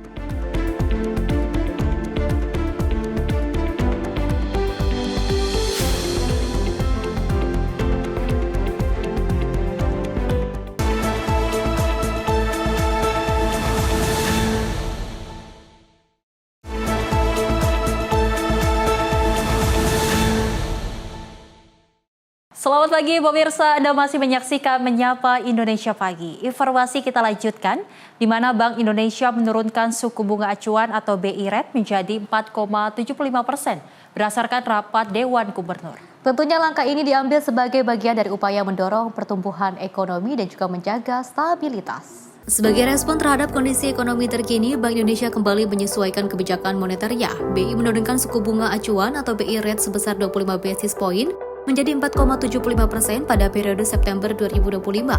Keputusan tersebut diumumkan Gubernur BI Peri Warjio usai rapat Dewan Gubernur yang juga digelar pada 16 hingga 17 September 2025. Dalam konferensi pers pada Rabu 17 September, ia juga menyampaikan bahwa suku bunga deposit facility turun menjadi 3,75% dan lending facility menjadi 5,5%. Kebijakan pelonggaran ini melanjutkan langkah sebelumnya di bulan Agustus, di mana BI telah memangkas suku bunga dari 5,25% menjadi 5%. Penyesuaian ini mencerminkan sikap hati-hati BI dalam menjaga keseimbangan antara stabilitas makroekonomi dan dorongan pertumbuhan ekonomi. Peri menegaskan bahwa keputusan tersebut diambil untuk mendukung pemulihan ekonomi nasional secara berkelanjutan. Ia optimistis inflasi akan tetap berada dalam sasaran 2,51% untuk tahun 2025 dan 2026 dengan nilai tukar rupiah yang terjaga sesuai dengan kondisi fundamental ekonomi Indonesia. Rapat Dewan Gubernur Bank Indonesia pada 16 dan 17 September 2025 memutuskan untuk menurunkan BI Rate sebesar 25 basis point menjadi 4,75%, suku bunga deposit facility turun sebesar 50 basis point menjadi 3,75% dan suku bunga lending facility turun sebesar 25 basis point menjadi 5,50%. Keputusan ini sejalan dengan upaya bersama untuk mendorong pertumbuhan ekonomi dengan menjaga tetap rendahnya perkiraan inflasi 2025 dan 2026 dalam sasaran 2,5 plus minus 1% dan stabilitas nilai tukar rupiah sesuai dengan fundamentalnya. Kedepan, Bank Indonesia akan terus mencermati prospek pertumbuhan ekonomi dan inflasi dalam memanfaatkan ruang penurunan suku bunga BI. Tim redaksi Simpo TV melaporkan. Pemirsa, Wakil Menteri Komunikasi dan Digital Nezar Patria ini menegaskan soal pentingnya 4 pilar dalam strategi pengembangan AI nasional. Menurutnya pemirsa, pentingnya kolaborasi mitigasi resiko, inovasi dan riset menjadi kunci dalam membangun ekosistem AI yang inklusif dan juga bertanggung jawab. Pengembangan kecerdasan artifisial di Indonesia membutuhkan arah kebijakan yang jelas dan bertanggung jawab. Dalam forum AI for Sustainable Future di Jakarta Selatan pada Selasa 16 September, Wakil Menteri Komunikasi dan Digital Nezar Patria menyampaikan pentingnya membangun ekosistem AI yang juga inklusif, etis, dan bermanfaat bagi publik melalui keseimbangan antara inovasi dan mitigasi risiko. Nezar menjabarkan 4 pilar utama sebagai dasar strategi AI nasional, yakni kolaborasi mitigasi risiko inovasi serta penguatan riset dan pengembangan. Ia menyoroti bahaya penyalahgunaan AI generatif seperti deepfake dan juga disinformasi yang dapat merusak ruang publik. Ia juga menyebut bahwa Indonesia perlu merespon cepat dengan belajar dari kebijakan negara lain seperti AI Act di Uni Eropa, kebijakan transparansi di Amerika Serikat, dan regulasi ketat Tiongkok. Saya ingin menyampaikan sedikit hal saja apa yang akan dilakukan oleh pemerintah untuk merespon ataupun memberikan semacam intervensi kebijakan dari perkembangan artificial intelligence sampai dengan hari ini. Seperti kita ketahui, perkembangan artificial intelligence cukup cepat sekali. Baru tahun lalu kita bicara soal generative AI, sekarang kita udah bicara soal agentic AI. Jadi belum lagi aturannya kita buat, teknologinya sudah berubah. Nah, di dalam peta jalan nasional itu ada beberapa prinsip-prinsip pengelolaan artificial intelligence yang kita lakukan ya. Yang pertama, kita ingin bahwa AI yang nanti dikembangkan itu dia harus bermartabat, berkeadilan, menjunjung akuntabilitas. Pelindungan data pribadi harus masuk di sana, dia juga harus transparan dan dia juga harus menyertakan aspek-aspek keamanan, keberlanjutan, integritas, dan inklusivitas, serta keterlibatan dan pengawasan manusia. Ini yang menjadi prinsip-prinsip tata kelola AI yang nantinya akan menjadi peta jalan AI kita bersama. Sekali lagi, salah satu kunci penting dalam menghadapi perkembangan AI adalah kita harus melakukan respon yang cepat dan adaptif, lalu membaca peluang pengembangannya. Dan dari sudut pemerintah, saya kira dibutuhkan satu intervensi yang positif ya, untuk bisa memajukan inovasi, dan kita juga harus berpikir bagaimana mengembangkan ekosistemnya. Besar harapan kami ya, sebagai policy makers gitu, agar kegiatan ini bisa terus dilakukan sebagai satu wadah buat kita ya, untuk memperkuat kolaborasi untuk membangun ekosistem pembangunan artificial intelligence Indonesia yang etis, yang bertanggung jawab, bermartabat, dan mandiri ke depannya. Selain itu, Nezar juga menyinggung rendahnya investasi Indonesia di bidang R&D yang baru menyentuh 0,24% dari PDB. Ia mendukung target pemerintah untuk menaikkannya menjadi 1% sesuai dengan arahan dari Presiden Prabowo Subianto. Dengan demikian, keempat pilar tersebut menjadi fondasi penting dalam membangun masa depan AI Indonesia yang adaptif dan juga bermartabat. Tim redaksi Simpo TV melaporkan.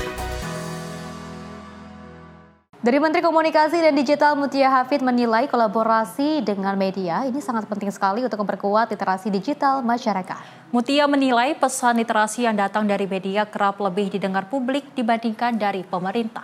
Menghadapi derasnya arus informasi di ruang digital, Mutia Hafid menilai peran pemerintah saja tidak cukup. Menteri Komunikasi dan Digital itu menekankan pentingnya kerjasama dengan media sebagai mitra strategis dalam memperkuat literasi digital masyarakat. Dalam acara di Jakarta Pusat pada Senin 15 September yang bertajuk Pentingnya Literasi Digital dan Upaya Mewujudkan Cyberspace Aman untuk semua kalangan termasuk anak-anak.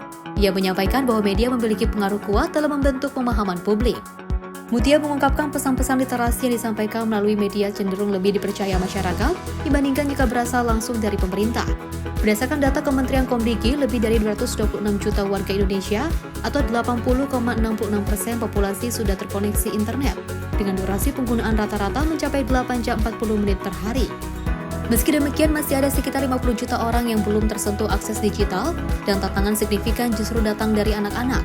Dari 65 juta anak usia 0 sampai 14 tahun, sekitar 70% sudah aktif menggunakan internet. Sementara 80% orang tua tidak mengetahui aktivitas daring anak mereka.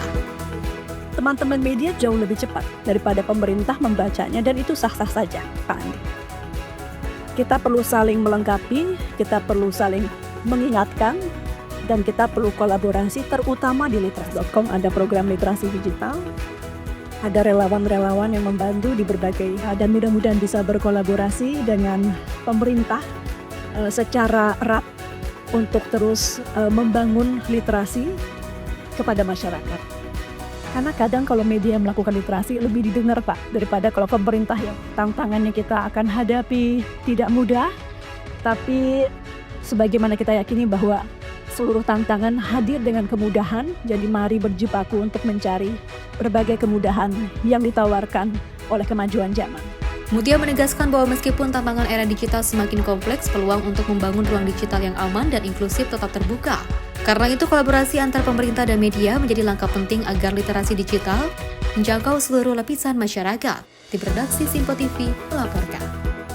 Senang sekali rasanya kalau misalnya kita dapat kabar gembira untuk kita semua, Sally, terkait dengan adanya kolaborasi antara media dan juga komunikasi ataupun dari Menteri Mutia Hafid melakukan berbagai langkah terkait dengan literasi digital seperti apa, terus juga untuk kita bisa lebih memilah-milah lagi sebuah pemberitaan agar tidak termakan oleh hoax ataupun berita-berita bohong di luar sana, karena kita masih banyak sekali orang-orang apalagi netizen masih termakan dengan berita-berita hoax dan juga langsung menyimpulkan sendiri. Tapi kalau kita melihat memang dari beberapa yang terjawab, memang kebanyakan masyarakat Indonesia itu lebih percaya dengan pemberitaan dari media. Maka dari itu Mutia Hafid melakukan beberapa langkah untuk berkolaborasi agar nantinya berita-berita hoax ini tidak dimakan lagi oleh kalangan masyarakat Indonesia. Nah, ini penting juga untuk generasi muda yang mungkin dari segi emosionalnya belum stabil untuk terus berhati-hati bagaimana menerima segala informasi dari media sosial. Kita harus pintar memilih-milih apakah informasi ini fakta atau hoax, karena memang ternyata kalau kita lihat dan kita putar ke belakang Vesida pemirsa terkait juga demo yang sempat cukup rusuh. Ini juga ternyata banyak sekali masyarakat ataupun anak muda yang termakan dengan adanya konten-konten yang ternyata ini bisa menjerumuskan anak muda untuk ikut-ikutan demo yang ternyata tidak ada isinya. Kita berharap bahwasanya ini bisa menjadi perhatian bagi generasi muda, bagaimana kita harus pintar memilih mana informasi yang benar dan juga yang tidak benar. Betul sekali, mudah-mudahan dengan ada langkah yang strategis seperti ini juga namanya salah satu bentuk untuk berkolaborasi sama-sama ke depannya. Tentunya kita memiliki harapan yang sangat besar ya, nantinya masyarakat Indonesia maksud kami ini bisa jauh lebih aware lagi, bisa jauh lebih peduli lagi, tidak termakan hoax lagi, bisa memilah mana pemberitaan yang memang ini valid dan juga tidak valid. Karena dari adanya pemberitaan ataupun berita hoax ini bisa sangat merugikan, seperti contohnya adanya tujuan-tujuan untuk kerja di luar negeri ternyata termakan hoax seperti itu. Ini salah satu langkah agar nantinya kita tidak dibodohi dan terbodohi. Oke, Vesida pemirsa, kita lanjutkan informasinya di mana pemerintah melalui Kementerian Perumahan dan juga Kawasan Pemukiman ini akan membangun hunian vertikal di lahan negara yang berada di kawasan Kampung Bandan, Ancol, Pademangan, Jakarta Utara. Dalam program ini pemerintah juga akan menggandeng investor asal Qatar. Pembangunan ini merupakan salah satu proyek strategis nasional yang digencarkan Presiden Prabowo Subianto yang akan membangun 3 juta rumah untuk masyarakat. Mempercepat program tersebut, pemerintah berkolaborasi dengan investor asal Qatar dengan nilai investasi mencapai 40 triliun rupiah. Ketua Satgas Perumahan Hasim, Joyo Hadikusumo mengatakan dalam wujudkan program 3 juta rumah adalah untuk kesejahteraan masyarakat. Rencananya tahap awal kolaborasi ini sebanyak 50.000 hunian vertikal akan dibangun di atas lahan negara yang berada di kawasan Kampung Bandan, Ancol, Pademangan, Jakarta Utara. negara. Sementara itu, Wakil Menteri PKP Fahri Hamzah mengungkapkan bahwa rencana pembangunan 50.000 hunian itu akan berdiri di atas lahan negara yakni milik PT KAI. Menurutnya, penggunaan lahan negara ini akan mengoptimalkan aset lahan melalui konsep Transit Oriented Development. Jadi secara umum, direksi baru KAI diperintahkan oleh Presiden untuk menyiapkan seluruh stasiun yang ada di Pulau Jawa atau luar Pulau Jawa untuk menjadi tempat bagi pembangunan perumahan vertikal yang murah. Jadi tidak saja satu stasiun seperti di Kampung Tanjung Pandan ini, tapi di seluruh Indonesia diminta untuk mempersiapkan lahan bagi pembangunan yang murah. Kenapa? Karena tanah kereta api kan punya negara. Jadi harga tanahnya itu murah, karena harga tanah murah dalam struktur pembiayaan perumahan kita itu tanah yang paling mahal. Jadi kalau tanahnya murah, harga pasti drop ya, turun dia. Nah, sehingga menjadi affordable bagi rakyat, apalagi kalau dia sudah masuk antrian nanti untuk membeli, maka dia juga bisa dapat fasilitas lagi pada saat membeli. Tapi rumahnya murah dulu, caranya adalah pakai tanah negara. Ini yang dimaksud oleh Bapak Presiden, semua BUMN yang punya tanah, pokoknya terutama yang di tempat pusat-pusat kota, supaya masyarakat itu jangan nyebar keluar. Kasihan, terutama teman-teman yang kerja di dalam. Anda misalnya kan kerja kan di dalam kota karena sumber berita kan dalam kota. Kalau tinggal di luar kota karena tanah di Jakarta mahal, Anda kan pasti nggak bisa punya rumah. Tapi begitu dia pakai tanah negara, karena nanti tanah negara itu dihitung sangat murah atau bahkan digratiskan oleh pemerintah sesuai dengan kebijakan. Ini kita bicara tidak saja pemerintah pusat ya, tapi juga ada pemerintah daerah yang ngapain simpan tanah, tanahnya jadi tempat yang tidak jelas, yang mendingan kita bangun rumah, digratiskan bagi rakyatnya sehingga harga akan. Adapun dalam proses pembangunan rumah vertikal di kawasan Kampung Bandan yang memiliki luas tanah 24 hektar ini, pemerintah terlebih dahulu akan berdiskusi dengan masyarakat setempat yang telah bermukim di lokasi. Pemerintah menjamin dalam pembangunan tersebut tidak akan melakukan penggusuran. Pembangunan pertama akan berlangsungkan di lahan kosong seluas 11 hektar. Dari Jakarta, Dio Malau, Simpo TV melaporkan. Pemirsa, ada cara unik dilakukan oleh restoran berkonsep underwater atau restoran akuatik maksud kami di kawasan Nusa Dua Badung, Bali untuk menggugah kepedulian masyarakat terhadap perlindungan laut dan juga ekosistemnya. Salah satunya dengan menggelar pameran instalasi seni bertema menenun lautan karya seniman ternama dunia asal Indonesia, Ari Banyuaji. Menariknya pemirsa, bahan yang digunakan merupakan daur ulang sampah plastik yang dikumpulkan dari berbagai pesisir pantai di Bali selama pandemi. Sambil menikmati hidangan dan suguhan pemandangan bawah laut yang luar biasa, pengunjung restoran bawah air berkonsep underwater atau restoran akuatik di kawasan Nusa Dua Badung, Bali, kini bisa menikmati instalasi seni unik bertema menenun lautan. Menariknya, bahan yang digunakan mayoritas merupakan daur ulang sampah pantai yang dikumpulkan dari sepanjang pesisir pantai di Bali. Instalasi seni berukuran panjang dan lebar 180 cm serta tinggi sekitar 3 meter, secara umum mengkolaborasikan dua elemen penting, yaitu alat tenun tradisional dan kain tenun yang dijahit menggunakan benang daur ulang sampah plastik.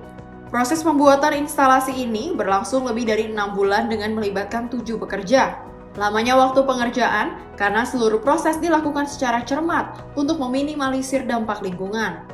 Tantangan terbesarnya mewujudkan instalasi seni ini tentu saja saat proses menenun plastik menggunakan alat tenun tradisional. Meski melibatkan tukang tenun berpengalaman, tapi tidak mudah menenun tali-tali plastik bekas jaring ikan hingga menjadi kain. Ketelatenan dan kesabaran ekstra selama lebih dari 6 bulan akhirnya mampu melahirkan instalasi seni yang menginspirasi. Dari bahan daur ulang sampah pantai, tercipta karya seni tenun kompleks yang menggambarkan 12 sisi kehidupan laut, yaitu keindahan yang menakjubkan dan juga sifat rapuh yang dimilikinya. Inspirasinya sebenarnya dari banyaknya sampah yang ditemukan di laut-laut di Bali ya sebenarnya. Karena masalah sampah ini sebenarnya tidak hanya di Bali tapi di banyak belahan dunia. Jadi karena saya seniman, saya pengen sekali membuat sesuatu yang berhubungan dengan pekerjaan saya.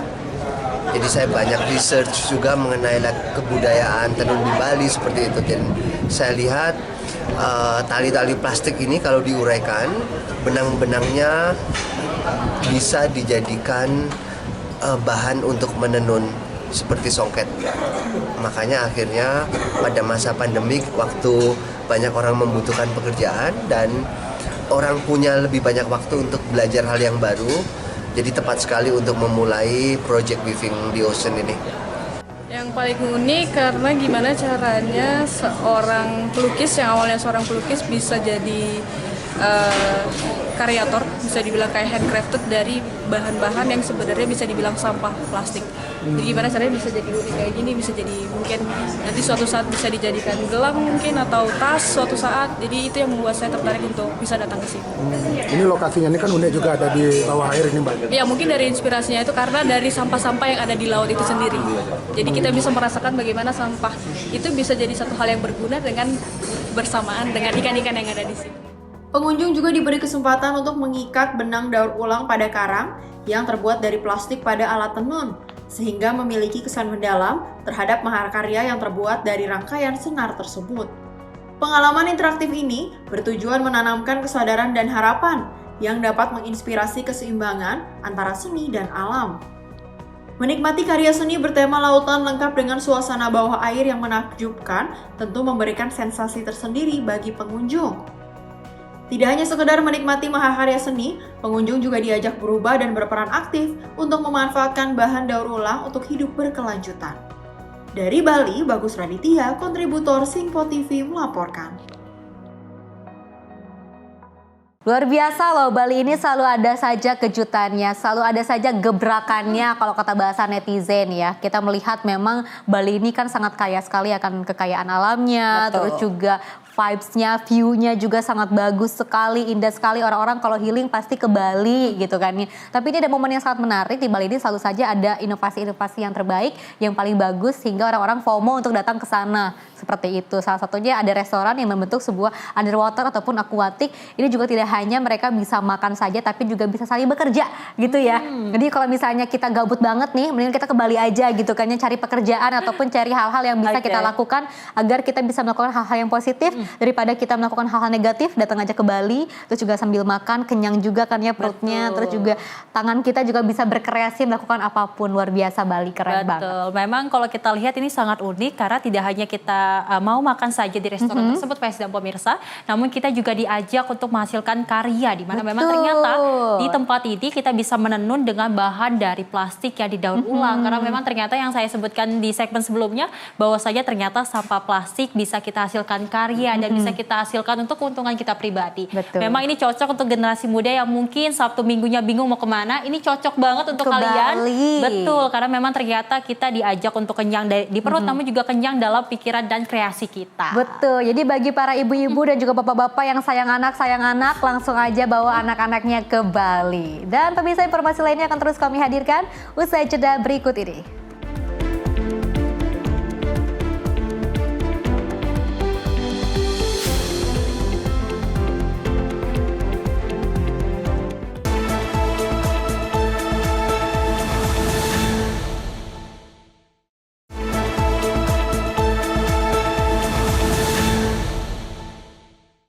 Terima kasih pemirsa, Anda masih menyaksikan Menyapa Indonesia Pagi. Kita lanjutkan informasinya, di mana Presiden Claudia Sheinbaum memimpin parade sipil militer di Mexico City untuk memperingati 215 tahun seruan kemerdekaan. Tentunya acara diisi dengan atraksi pasukan elit dan pidato kebangsaan yang tentunya menegaskan kedaulatan Meksiko. Parade sipil militer tradisional dipimpin Presiden Claudia Sheinbaum yang juga merupakan pemimpin perempuan pertama Meksiko. Acara ini digelar di Mexico City pada Selasa 16 September 2025 untuk memperingati 215 tahun kemerdekaan Meksiko. Kadet dari College Militer serta personel Angkatan Darat, Angkatan Laut, dan Garda Nasional berkumpul di Plaza de la Constitución sejak pagi hari untuk memulai peringatan. Parade dibuka dengan atraksi terjun payung dari tim Guerreros Mexicas. Dalam pidatonya, Sheinbaum menegaskan bahwa kemerdekaan dan keadilan harus dipertahankan setiap hari. Ia menyatakan Meksiko kuat karena rakyatnya kuat, dan Meksiko bebas karena rakyatnya tidak mudah takluk.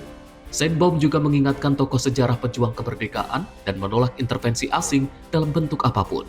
Menurutnya, rakyat Meksiko tidak akan menerima kudeta, interferensi pemilu, atau pelanggaran wilayah.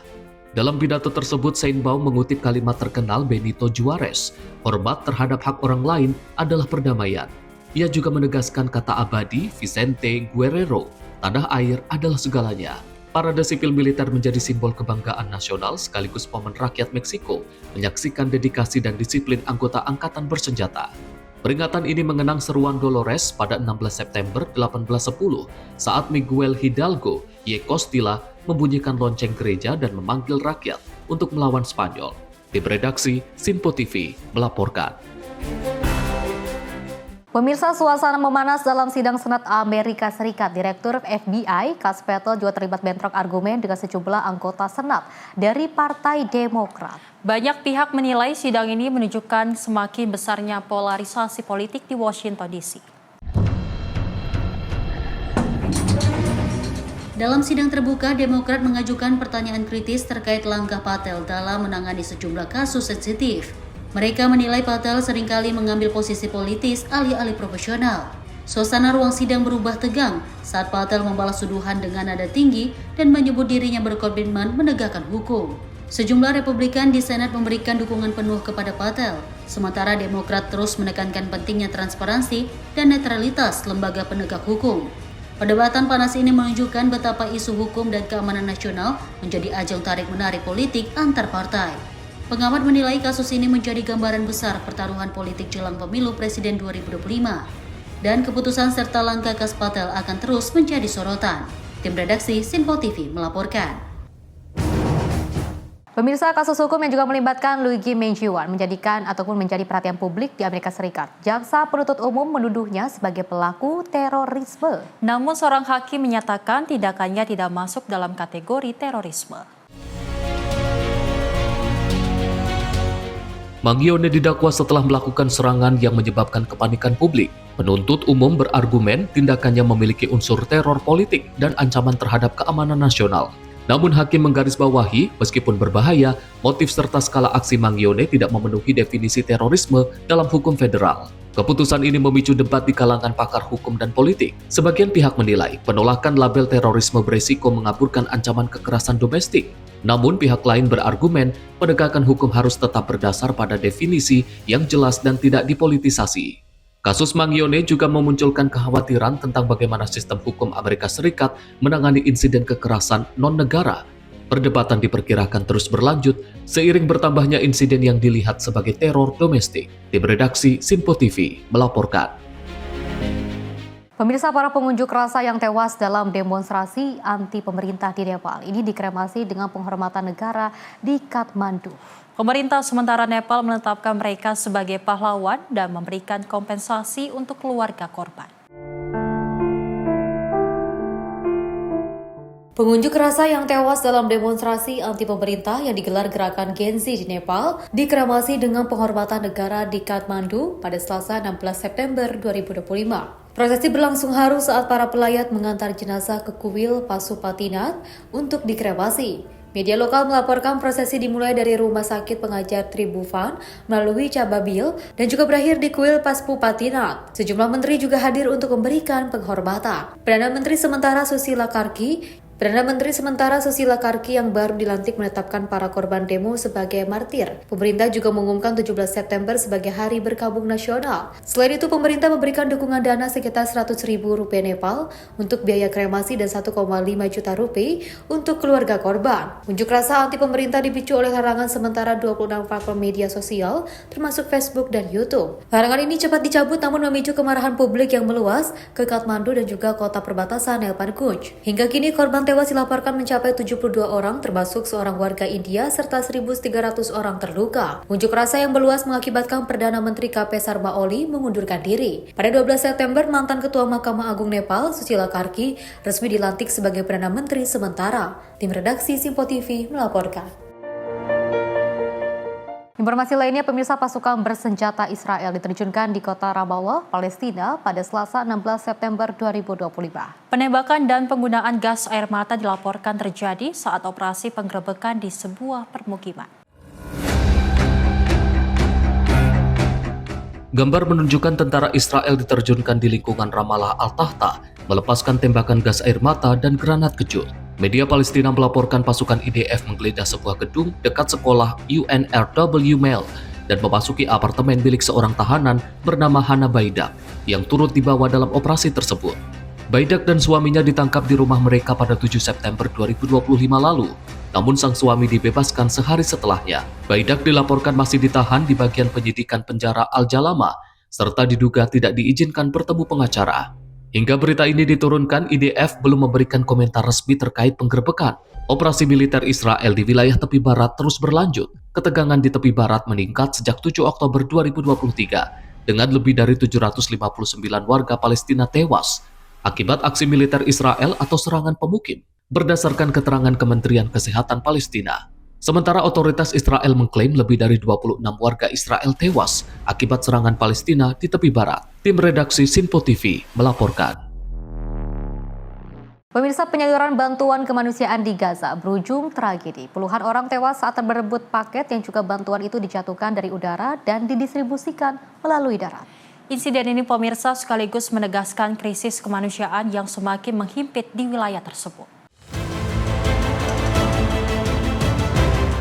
Saksi mata menyebutkan ratusan warga berlari mengerubungi titik jatuhnya paket bantuan. Dalam kekacauan itu, banyak orang terinjak dan tergilas kendaraan saat bantuan darat tiba. Tim medis melaporkan puluhan orang tewas dan puluhan lainnya terluka. Kondisi Gaza saat ini sudah sangat terpuruk.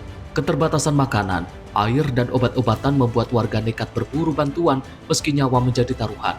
Sejumlah organisasi internasional mendesak adanya mekanisme penyaluran yang aman agar bantuan benar-benar sampai tanpa menimbulkan korban tambahan.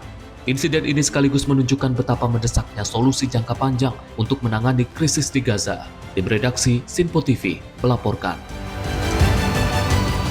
Pemirsa, dari Menteri Dalam Negeri Tito Karnavian meminta kepada semua daerah mulai dari tingkat RT, RW, kelurahan atau desa untuk kembali gencar mengaktifkan sistem keamanan lingkungan di wilayah mereka. Dan Tito bahkan bakal melakukan pengecekan secara langsung ke daerah-daerah untuk memastikan pelaksanaan Siskamling tersebut benar-benar dijalankan atau tidak. Ditemui di kawasan Tanah Tinggi, Johar Baru, Jakarta Pusat pada Selasa sore, Menteri Dalam Negeri Tito Karnavian mengaku telah mengeluarkan surat edaran resmi kepada Gubernur, Bupati, dan Wali Kota terkait pengaktifan kembali Siskamling. Selain merupakan tindak lanjut dari arahan Presiden Prabowo Subianto, Tito menilai pengaktifan kembali Siskamling bukan saja bermanfaat untuk melakukan pengamanan di wilayah, namun juga bisa membantu warga yang membutuhkan pertolongan, terlebih pada waktu malam hari. Untuk itu, Tito meminta kepada semua daerah mulai dari tingkat RT, RW, kelurahan atau desa untuk kembali gencar mengaktifkan sistem keamanan lingkungan atau Siskamling di wilayah mereka. Ya, saya sudah sampaikan pengaktifan Siskamling. Ini juga sesuai arahan dari Bapak Presiden. Ini Siskamling lah sesuatu yang lama ya. Program lama, konsep lama dalam bentuk pengamanan daerah masing-masing ya, melalui upaya sendiri. Namanya Swakarsa. Ini seperti biasa ya, nanti ada pos biasanya, kemudian dibagi shift di tiap RT, RW, kemudian kelurahan dan desa. Kemudian menjaga lingkungan, kalau ada orang yang mencurigakan, masuk, mau mencuri, berbuat jahat, mau merampok dan lain-lain, berkelahi, itu bisa dicegah dengan adanya petugas-petugas ini. Kenapa tidak polisi atau TNI?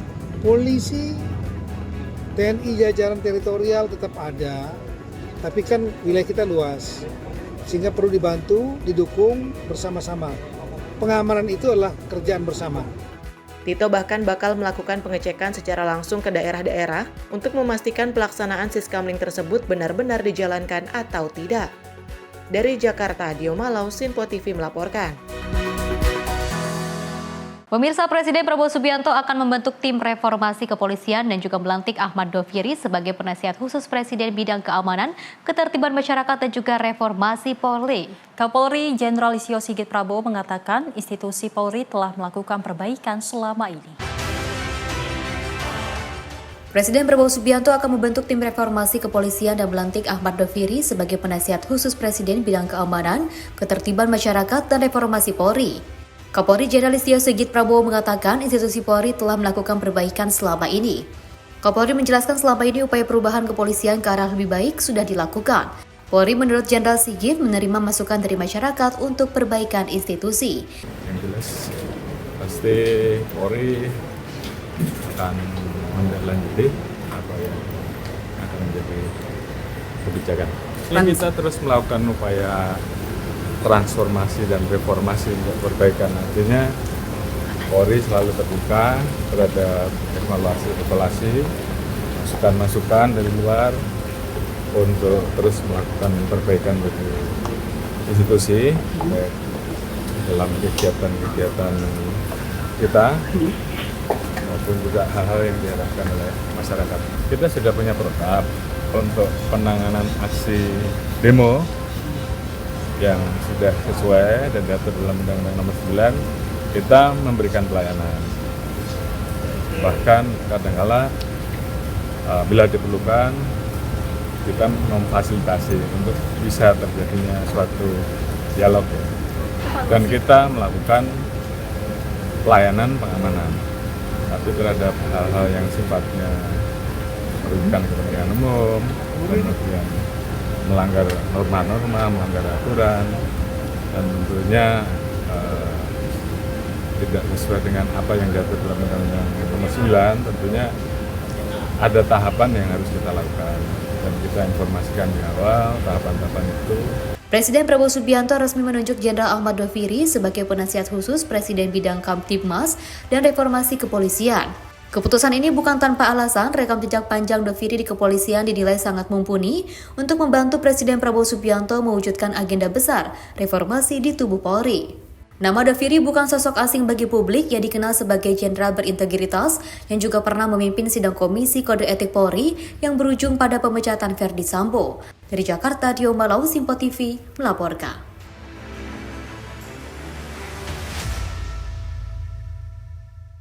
Selain itu, pemirsa, Erick Thohir resmi menjabat Menteri Pemuda dan Olahraga setelah melaksanakan sertijab dari Dito Aryo Tejo di kantor Kemenpora pada Kamis siang.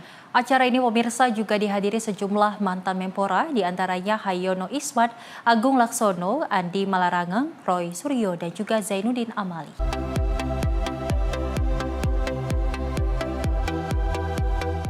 Serah terima jabatan Menteri Pemuda dan Olahraga digelar di kantor Kemenpora pada Kamis 18 September 2025. Erick Thohir resmi menggantikan Dito Aryo Tejo sebagai Menteri Pemuda dan Olahraga setelah dilantik Presiden Prabowo Subianto di Istana Negara pada Rabu kemarin. Acara sertijab ini berlangsung hikmat dengan dihadiri sejumlah mantan Menpora, mulai dari Hayono Isman, Agung Laksono, Andi Malarangeng, Roy Suryo, hingga Zainuddin Amali. Kehadiran para tokoh tersebut memberikan dukungan moral bagi Erick Thohir dalam mengemban amanah baru. Dalam sambutannya, Dito Aryo Tejo menyampaikan optimisme bahwa di tangan Erick Thohir pembinaan olahraga Indonesia akan semakin berkembang dan berkiprah di tingkat internasional. Dito juga berharap meski merangkap sebagai Ketua Umum PSSI, Erick Thohir dapat memberikan perhatian terhadap cabang-cabang olahraga lainnya. Dan saya yakin di tangan Pak Erick yang sangat dingin dan juga jam terbang sangat tinggi, saya yakin olahraga Indonesia akan jauh semakin melayang di dunia. Insya Allah juga Pak Erick, titipan saya maupun Pak Erick Ketua PSSI, semoga olahraga lainnya diperhatikan lebih tinggi lagi. Kalau PSSI bentuk kotor, ini tinggal garis tangan lolos Piala Dunia. Itu bukti kesuksesan Pak Erick. Dari Jakarta, Jihan Nabila, Mutia Anggiani, Simpo TV melaporkan.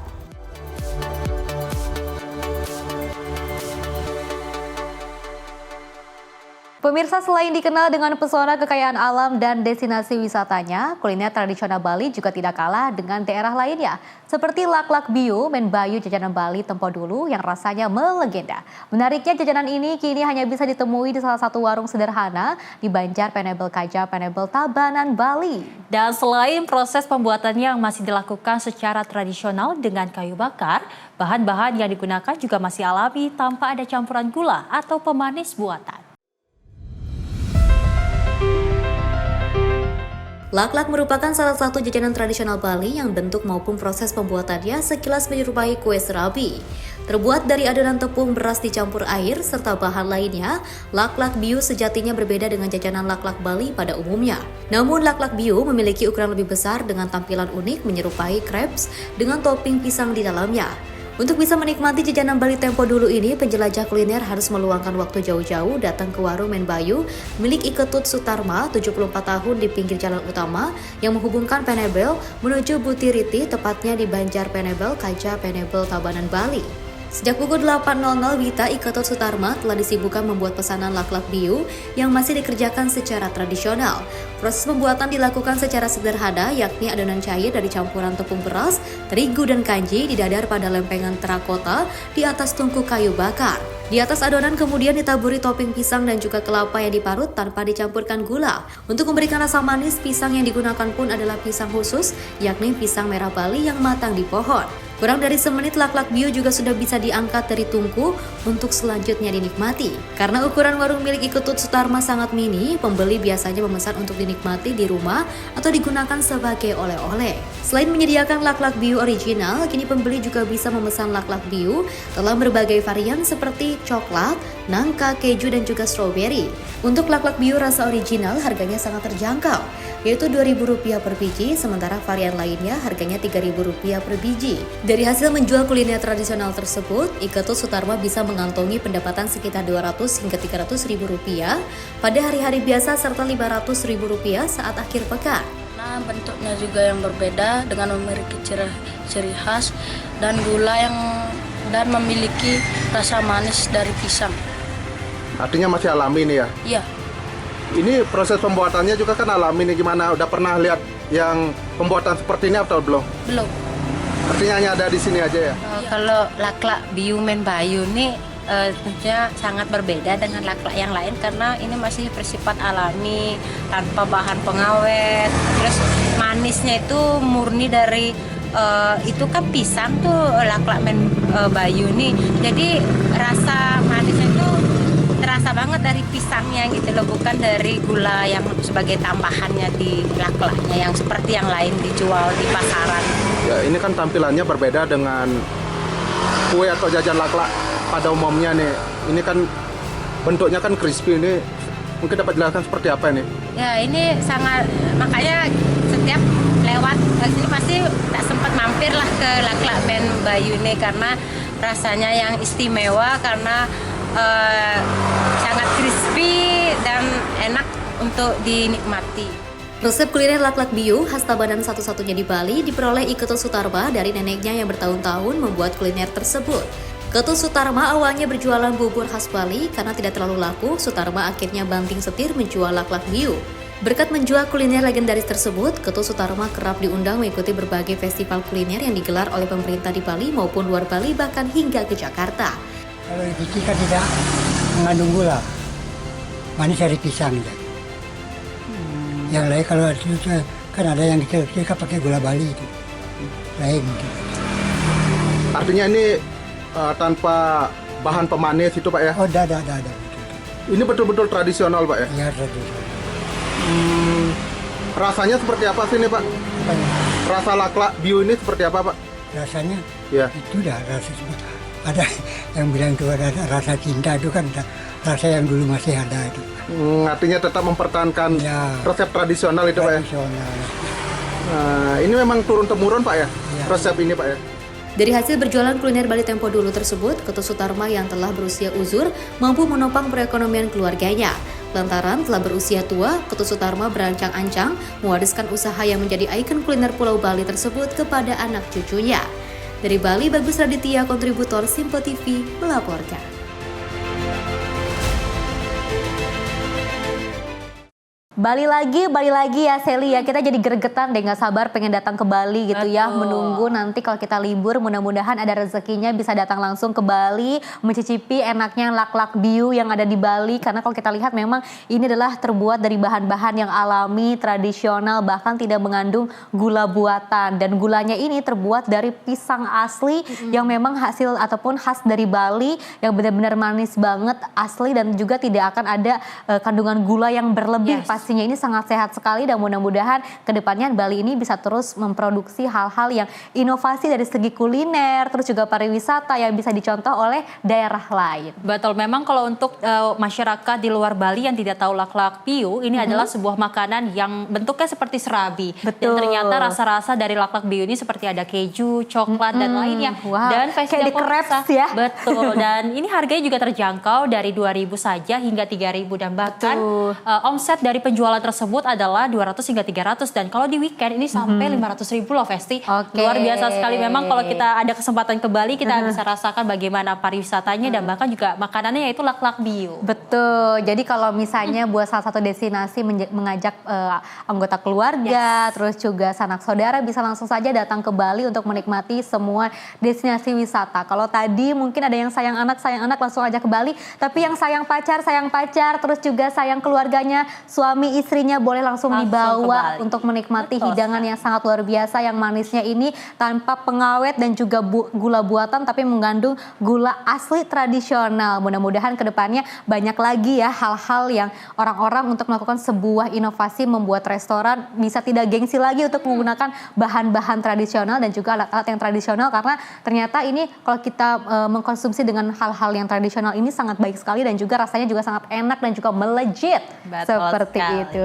Dan pemirsa informasi tadi sekaligus mengakhiri jumpa kita. Saya Vesti Rahmadi dan saya Selis Regar. Terima kasih dan sampai jumpa.